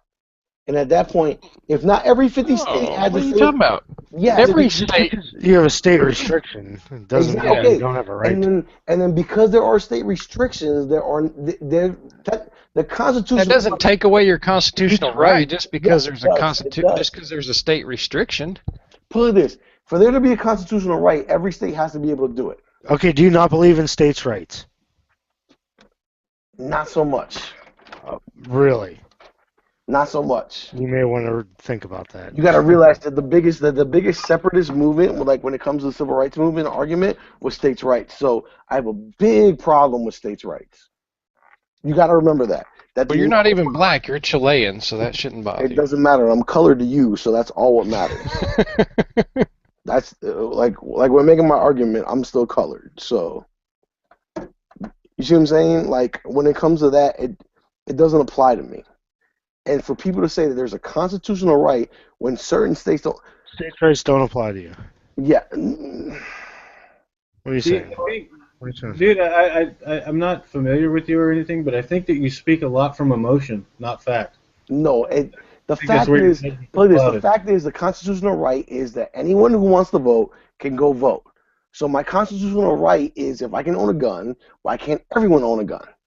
And then when certain states say this needs to be implied, this needs to be implied, this needs to be implied, therefore no longer is it a federal constitutional right. Because that's different. You were born with the constitutional right. The Constitution has afforded you the right at birth, a God-given right. Yes. Well, and by the time I have to go get a license or anyone, that's different though. Okay, that's not taking away your constitutional right, and it's also it is. It's not. It's just the state's requiring you to have an additional license or an additional piece of paper to it's just revenue for them.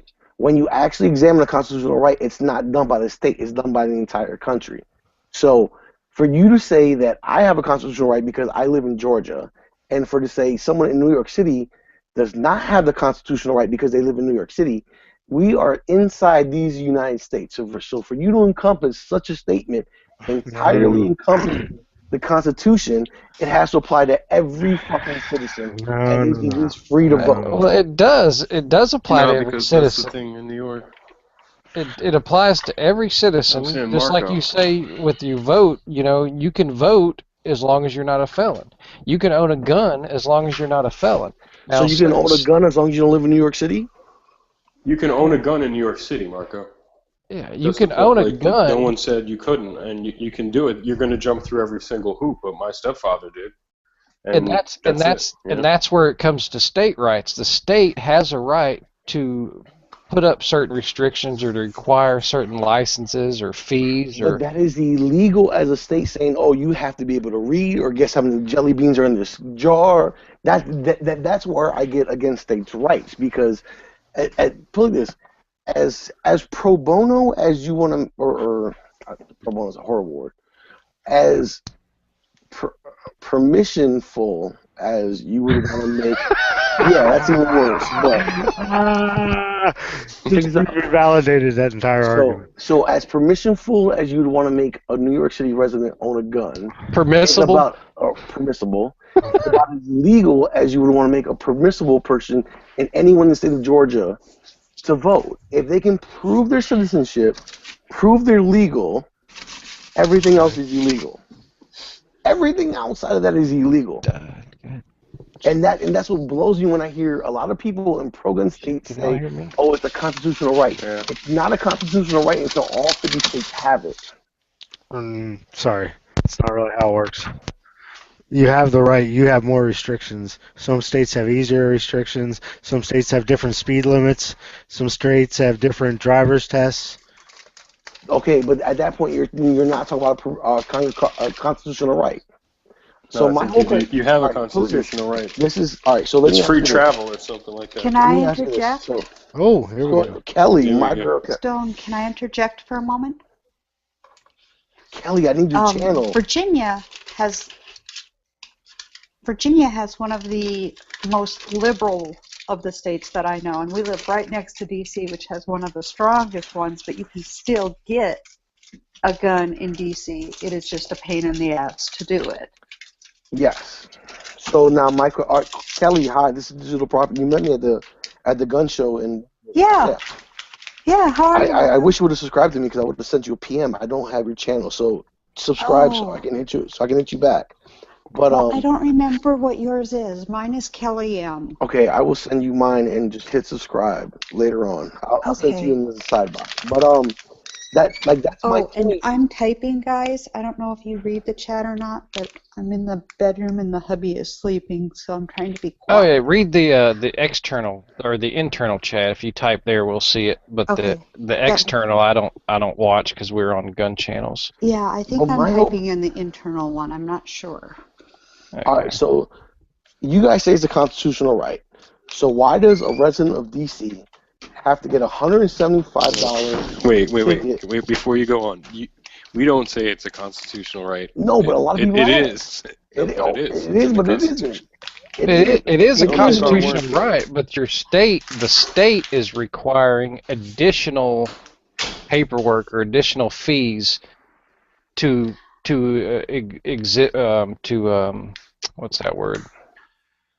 My whole point is, all right, so check this out. If you applied those specific state, the worst state you can imagine, Chicago, New York, New Jersey, if you applied those same principles to voting, which is my constitutional right, as much as people like to argue about it. Until you become a felon, yeah, it's your constitutional right. It's my constitutional right, and think about how easy it is to you just to go in there in November and say, oh, my name is John Smith, and you get to go vote.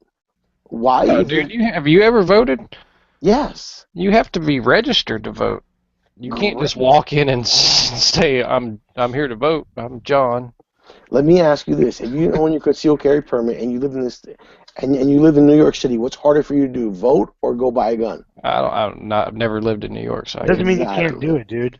Doesn't mean you can't do it. That's your whole point. It should be the point is invalidated. No, because New York City. If there really is a constitutional right, it should be just as easy. No. There's a difference there. Just as easy is a matter of perception. Able to and not able to is a matter of definition.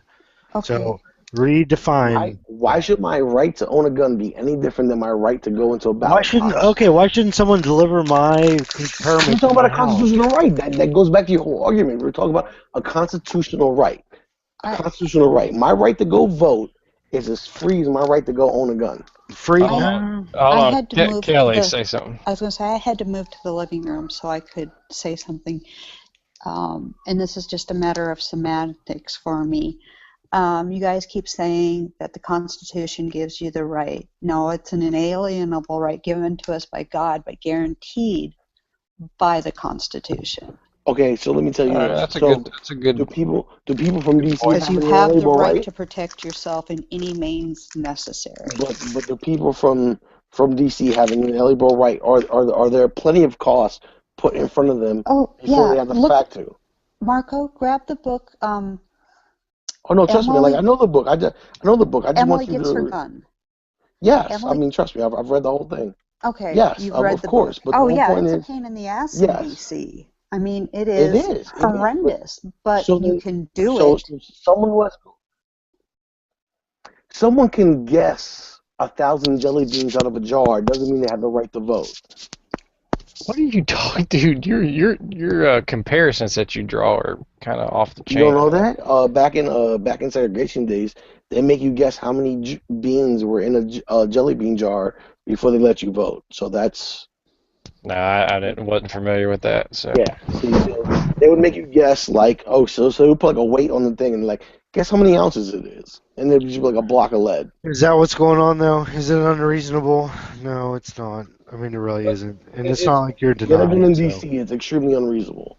It's a concealed permit in the state of Maryland. It's extremely unreasonable. It is a pain in the ass, but it's not necessarily. No, it's impossible. It's in the state of Maryland to get a concealed permit. If you don't own a small business, it is impossible for you to own a concealed carry permit in the state of Maryland.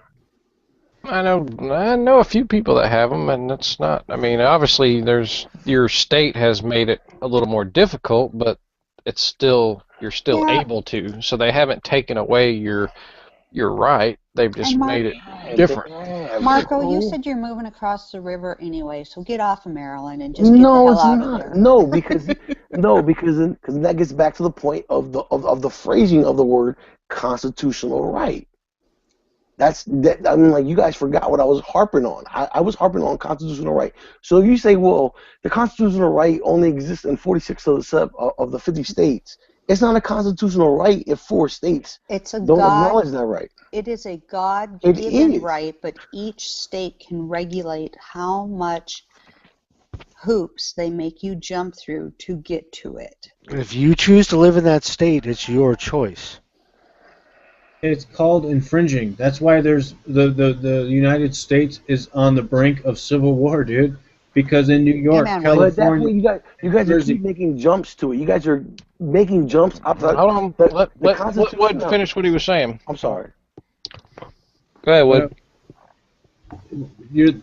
What you're describing is they're infringing on your inalienable right to keep and bear arms. That's what you're describing. So you're using the word, instead of using the word infringe, you're saying it's not a constitutional right in some states. No, they're just infringing on your right, which is why we're on the brink of civil war, which is why the gun rights movement is so big right now, because they're trying to do another state. What they do in Colorado, as far as you guys, where are you at? Maryland, New York, as far as I'm saying, you guys can fucking rot in your own hell because you voted the pricks in.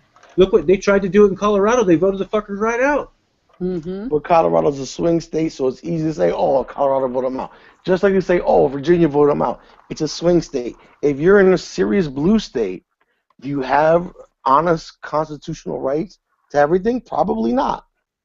And even in certain red states, you probably don't have inalienable constitutional rights. You know what I'm saying? Like, if I go into Arizona and someone wants to see my passport, even though I was born here, the fact that I got asked for my passport violated my constitutional right. All I'm saying is, if the Bundy Ranch ordeal would have happened in New York State, we'd be having a candlelight vigil. See, you're taking another jump. So my whole point is that everyone that says that they can carry a gun says I have a constitutional right. My point is that if my ability in places where I can't, if there are 6 states out of 50 that say you can't carry a gun freely, it is not fair for those that live in those states to call it a constitutional right, because it's not. If it was constitutional, all 50 states would be able to be just as free to do it. There's a difference between constitutional carry and a constitutional right.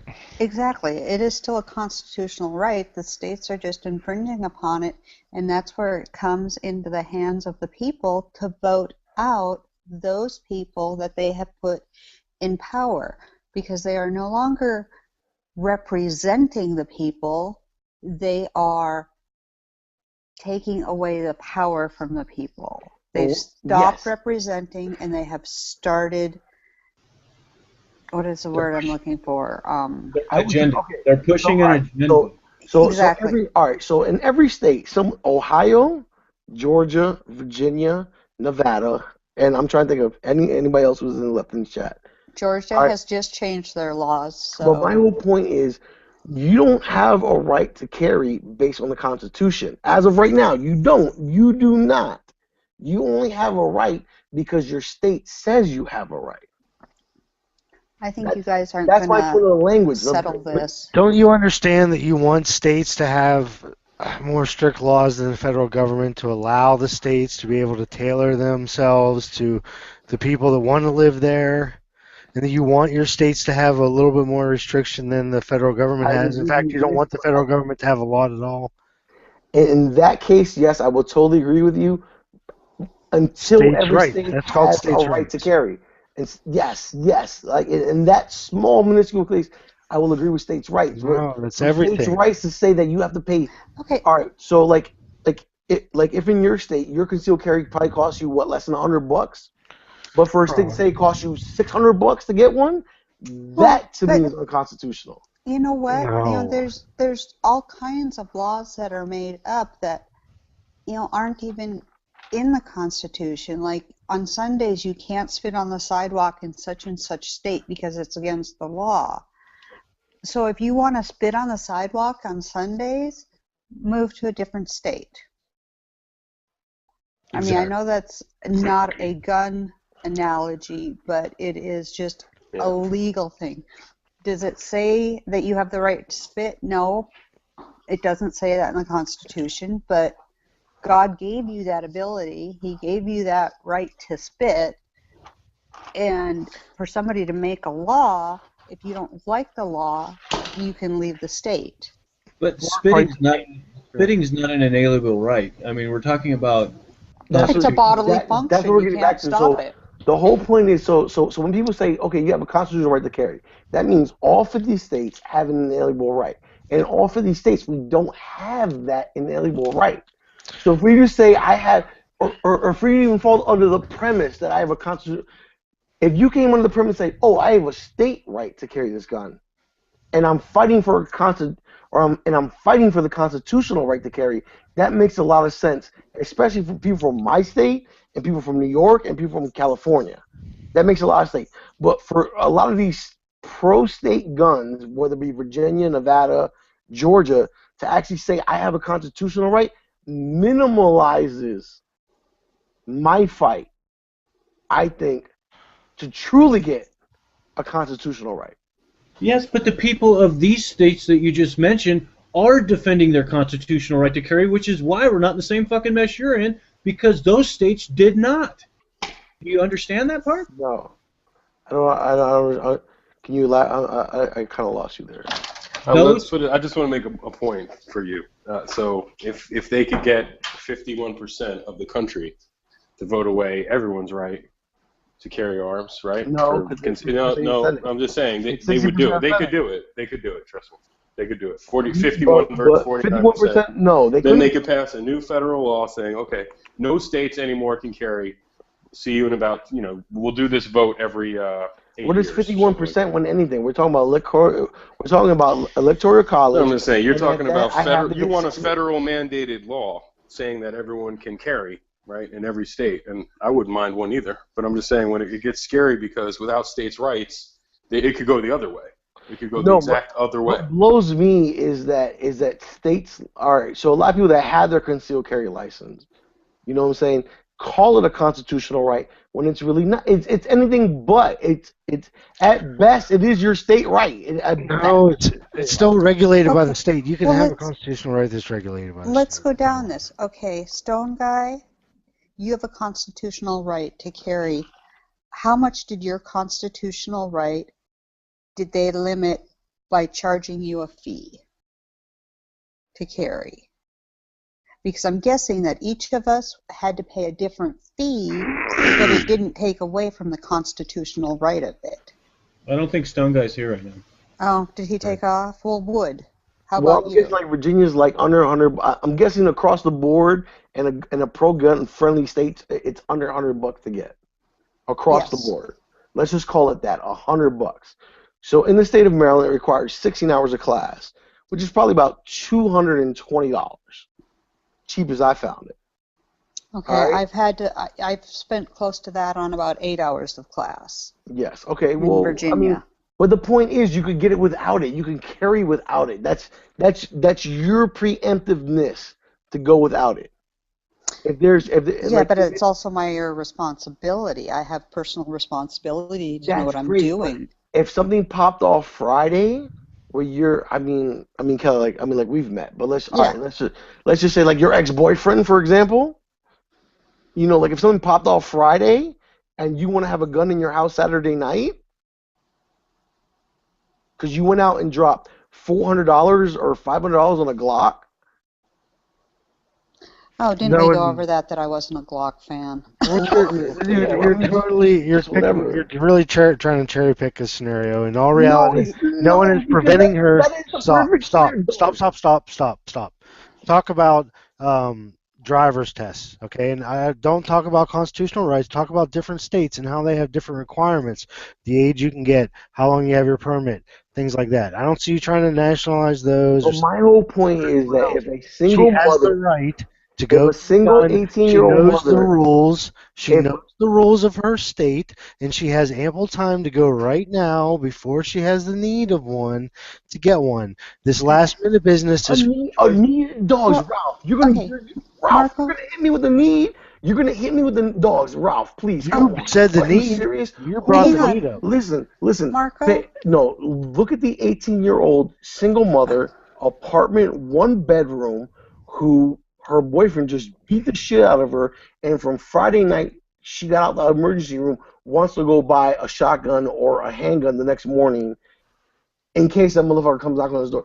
I'll do you one That's better. her only I'll do option. for 24-hour That's her gun only shops. option, dude. We That's need her only- 24-hour gun shops. I mean, That's Right. not her only option. You saw the Raptor She knife can I get- bought and at the She gun can go show. somewhere else. She can go You to a also shelter. She can go. There's all kinds of things. The Don't act point like is that's she okay. has the right. She has the right to. She has the bro. right to do it today. Well, She doesn't have to Marco, wait till Friday, Just, till she gets just, beat up. just for an instance, the last time we lived in the D.C. area, we were trying to go through an adoption. Virginia adoptions were very hard, so we chose to move out of our house in Virginia and move into the D.C. area because their adoption laws were easier. It was as simple as that. It was moving to suit our legal needs. I'll tell you this. DC laws are actually, as much as you hate DC laws are beautiful because they're all federal, and you don't have to deal with state laws. You just deal with federal laws. No, Well, that's that's not true horrible. though when you're dealing with D.C. gun laws. That's horrible. That's what you don't understand. That's a horrible scenario, man. It's bad. It's really bad. That gives you no freedom from the government, and that's what the beauty in states' rights is. And maybe that's. I mean, you really need to look into But what I the don't real see. beauty of I don't states' see how rights your are. freedoms come from your state. I see how your freedoms come from your federal, and then Wrong. your states just regulate them, and they don't have a choice to regulate them to shit. How old are you, Marco? Just out of curiosity. I'm kind of old. Oh, you're not kind of old, okay. I just turned 47. It's after midnight, so I will say yesterday. Because I'm more than a decade younger than you, less than 2 days. May 5th was my birthday. Oh, So, that's right. Hey, you want to know what? Matter of fact, my birthday was 18 minutes ago. That's right, Kelly. Remember, like we talked about that? Yes. Yes, my birthday is the day after yours. That's right. Congratulations. Happy birthday, Kelly. No, happy birthday to you first. But I was going to say, when I was younger, I lived in the state of North Dakota. Drinking age, however, in Minnesota was 19, and in North Dakota it was 21. Guess where we hung out? We didn't hang out in North Dakota. So every state has the right to legalize commerce and such. It does not take away, though, from your constitutionality. It just makes... It could make it more difficult, and I know it does make it more difficult in some states, but it doesn't take away from your God-given rights that the Constitution backs up. Well, let me ask you this. So then we get back to the point where I can probably carry in 46 states. I could probably apply and carry. I was going to say, have you gotten your Utah concealed carry yet? I did. Remember I showed it to you? Oh, good. Yeah. I showed it to you, remember? Mm-hmm. So I have that, which is what, like 34, 37 states? It's a lot of states. So Can you do it? Sorry to break in real quick. Can you get a non-resident from Utah? Is that Yes. a license? And That's what I had. That's what I had, had bro. mine returned to me because I forgot to include a copy of my Virginia concealed carry as well as a copy of my Virginia driver's license. I will tell you this, put it like this, from what they told me was It was like a 4 or 5 hour class that I had So to if you take get for it. if you get a Utah carry permit, you're saying that Utah has reciprocity with like 30 other states? Yes, it has much. I think Virginia has reciprocity with like 13 or 15 states, I can't remember. But Well, Utah opens up a whole bunch of other ones. Because driving from Virginia to Florida, I'm good in Virginia, I'm good in North Carolina, I'm good in South Carolina. Then I get to Georgia and have to put it in the trunk of my car, and then I get in Florida and I can take it out of my car. With the Utah one, I no longer have to go through that hassle. I'll tell you this too, Utah actually it's a lot easier to get, and if you live in a state that is a May issue state like mine, you don't need an in-state license. But if you live in a may issue or in a shall issue state, you do require your own states prior to you getting theirs. Yeah, I've got. They won't. Yeah, that's cool. I gotta look into getting the So, Utah for example, like if you lived in Georgia and just try to get the Utah one, they won't give it to you.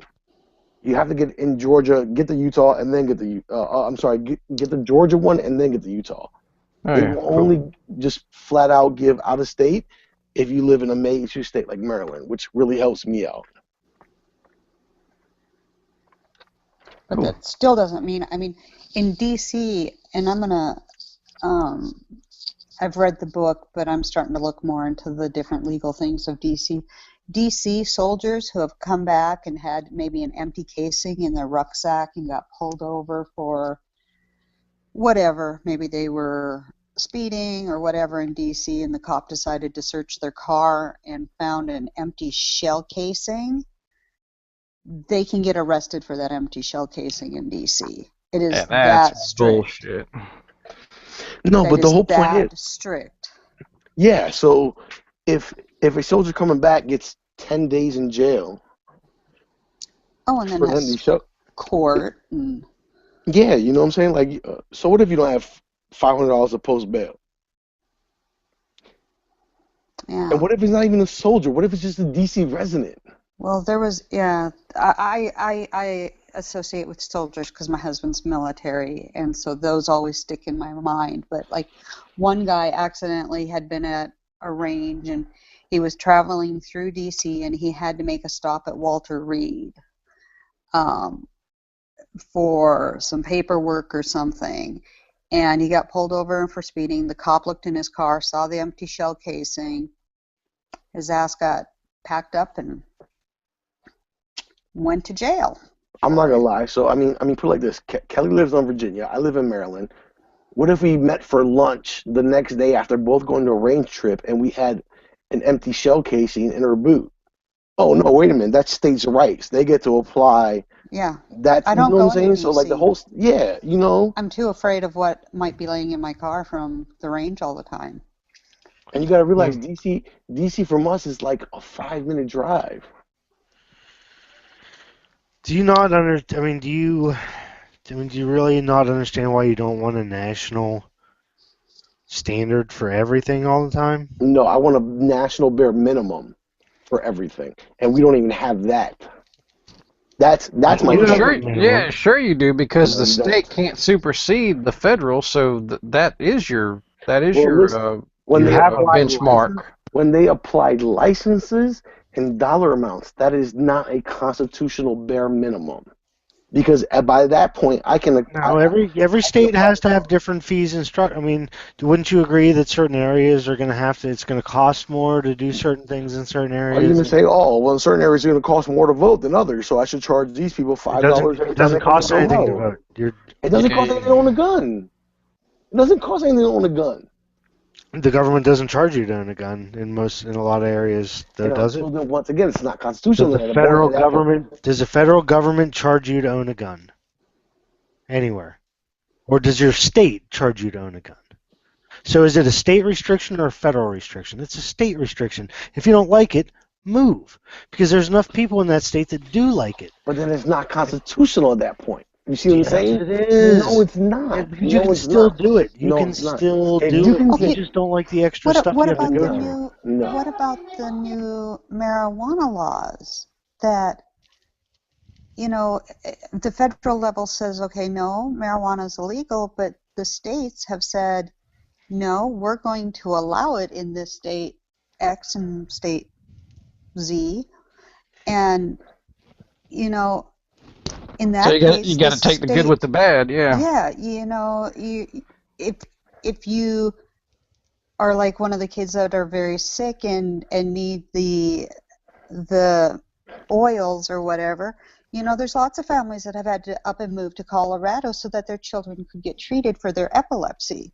It was just a choice they had to make because their particular state did not legalize marijuana for medicinal purposes. But at this point, we don't have a constitutional right to medicinal marijuana to purchase. But we don't need one. It's everything that we do is not listed in the Constitution. The Constitution was there to assure certain rights, not to list out every certain right you're ever going to have. Okay, I want to say one other thing is, Colorado has a constitution, and they've written it in there already. So yes, every state has their own constitution. Okay, but then at that point, you're not saying it's a federal constitutional right. You're saying it's a state constitutional right. Which gets back to my point, is to say that you don't have a federal constitutional right to own a gun in this country. You don't. As much as you wish. Like he said before, the Constitution didn't give you those rights. The universe did. If you're an atheist and you don't agree with, these were given to you by God, well, then the universe did. Or, just by being born, it happened. You got these rights. Yeah, you had the right to It's not like defend they're yourself. giving it to us. But And you the can still live states in a place where that's restricted. You can have it, but you can still have restrictions around You it. just have to go depending on through where you're more at. I don't believe you should. I don't know. Well, not believing you shouldn't, having it.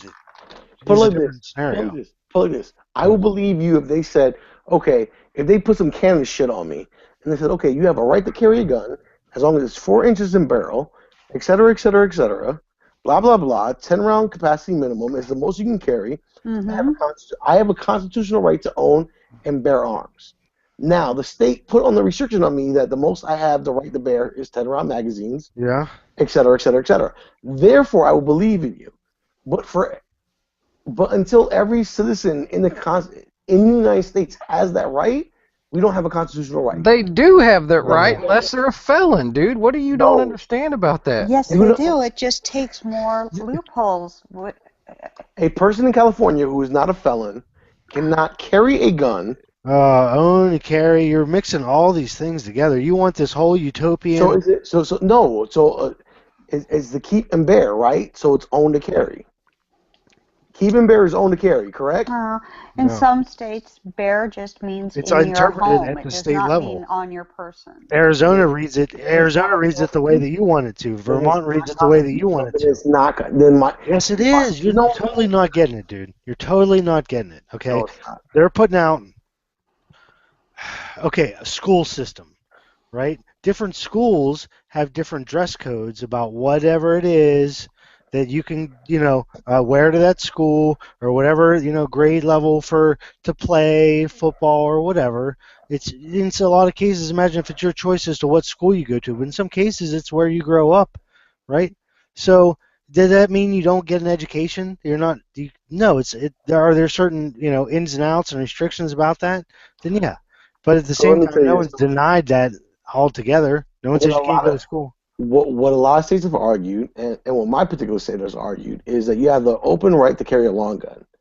Now, in my populated metropolitan area, if I open carry a shotgun or a Mosin Nagant on my back, I'm being arrested for 17 other things. Okay, but that's what that's what the founding fathers kind of wanted. They wanted states to compete with each other for people to move to set up sort of like, it's not like in Europe. Every country in Europe is more like a state. It's Europe, and then these small countries are. But just think about America. It's the United States of America. If you don't like your state, you can move. That's what makes it awesome.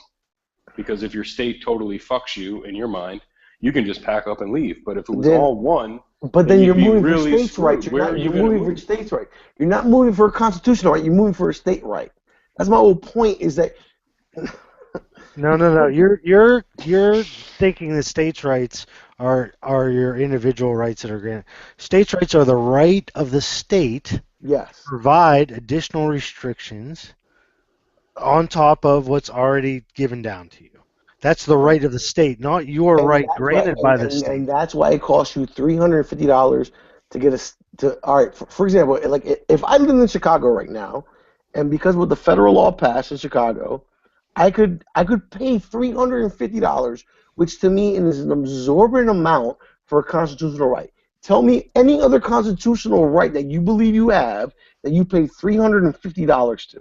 But okay, Well, whatever. Okay, in, but D- whatever. in DC, you know darn well that there But in DC, are you can't places carry. that if you go But in to DC, you do cannot free carry. speech, that you are going to get fined because they've set up the free speech zones. But that's Or a, you need So to right you need a there, permit, right? that's you're not Sometimes that's you paying. need to not pay that's a not Right there, permit. you're preemptive. paying for your constitutional right. But that's not so much preemptive as it is post facto. So I'm taking. No, it's exactly no. You asked her to give you another constitutional right that you pay for, and she did, and you're dismissing it. You can go walk down the mall by yourself and say whatever you want to go say. You have in the the right city. to be within hearing distance of your government. And when the Supreme Court stopped allowing people to protest on their stairs, they were no longer within hearing distance of their constituents. You can still camp out in front of the So, White House and say whatever it is you want to say. and how far removed? You know where those posts are. They're no longer right up against the They're gate. not. They're not. They're a block and a half away. Exactly. So you are no longer within the hearing rights of your government. That's one particular government They official. changed our constitutional First Amendment rights when they did that. I still don't see how that applies to our second, or how we're okay with that applying to our second. It's not okay, and that's why so many Americans are getting pissed off at so much of what is happening with the government in this country. So I just have one question though. Was there ever one state that said we don't let any of our citizens of this state own a firearm? Own a firearm or carry a firearm? Own, because Can't split hairs. No, just own. No, because carry was just Illinois until the until the federal facto. Yeah, because That's the why you Second Amendment, I think the Supreme Court has already said it doesn't mean carry.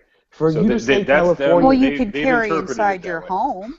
Right. The Constitution grants you the well, I don't know the term, but you have the right to keep and bear arms. So bear doesn't mean carry on your person. It doesn't mean that you Unfortunately, have to. it doesn't. But I'm like, maybe if it was better, I'll tell you, I have the Constitution right here, so I can tell you they did exactly. define it, dude. They did define it. They said it did not mean carry.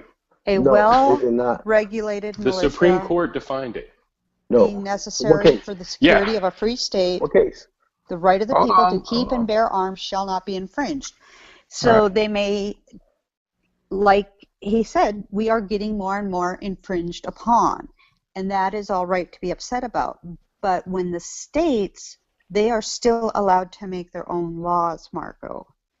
And they make them all the time about different things. And are we really being infringed? I mean, look at how widespread concealed carry is. Well, better than it's ever been. Oh, it is, yes. And in I some states it guarantee is that getting much better.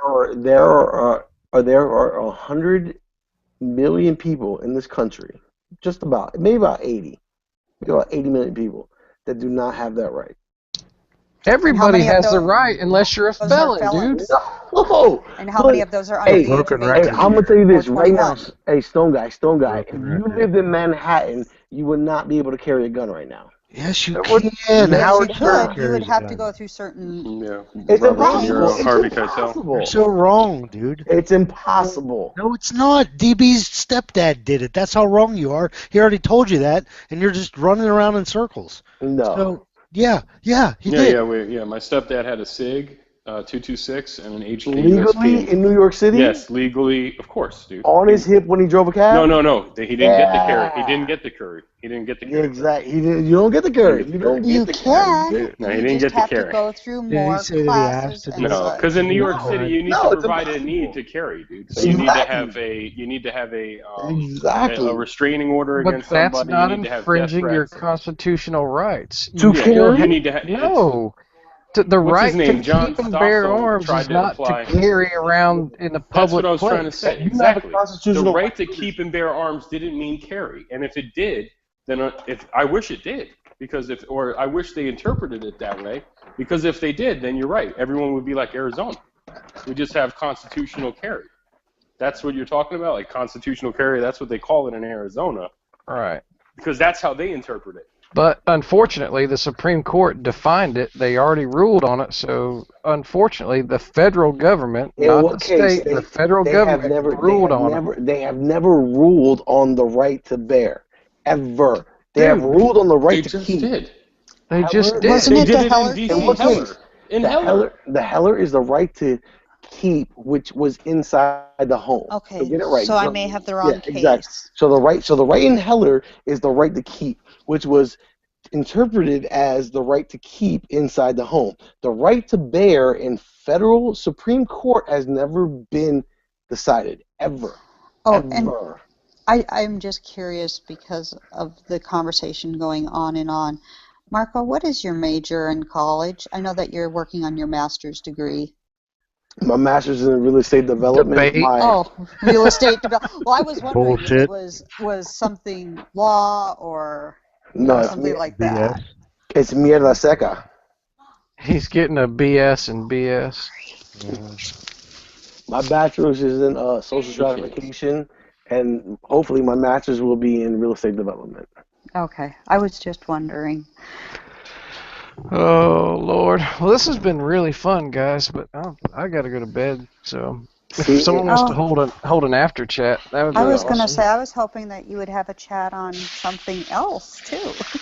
Well, someone will hold an after chat. And if not, if no one actually does an after chat, if you go on Gun Channels, we started a I should say G Gun Websites, and Ralph started a 24-hour lobby chat. So if the chat's open 24 hours a day, you can just hop in and hop on. There's always someone in there chatting. So it's kind of a free-for-all chat at all times. So that's kind of cool. I just got in trouble for being too loud in the house. My daughter and her husband are getting up very early in the morning and leaving, and she just came out here and went, "Mom, shh." Be quiet. Oh, she's still in town? But, yeah, she is. Good chat, guys. But I appreciate you tuning in and hanging out. So we'll see you next time. Thank you, Stone.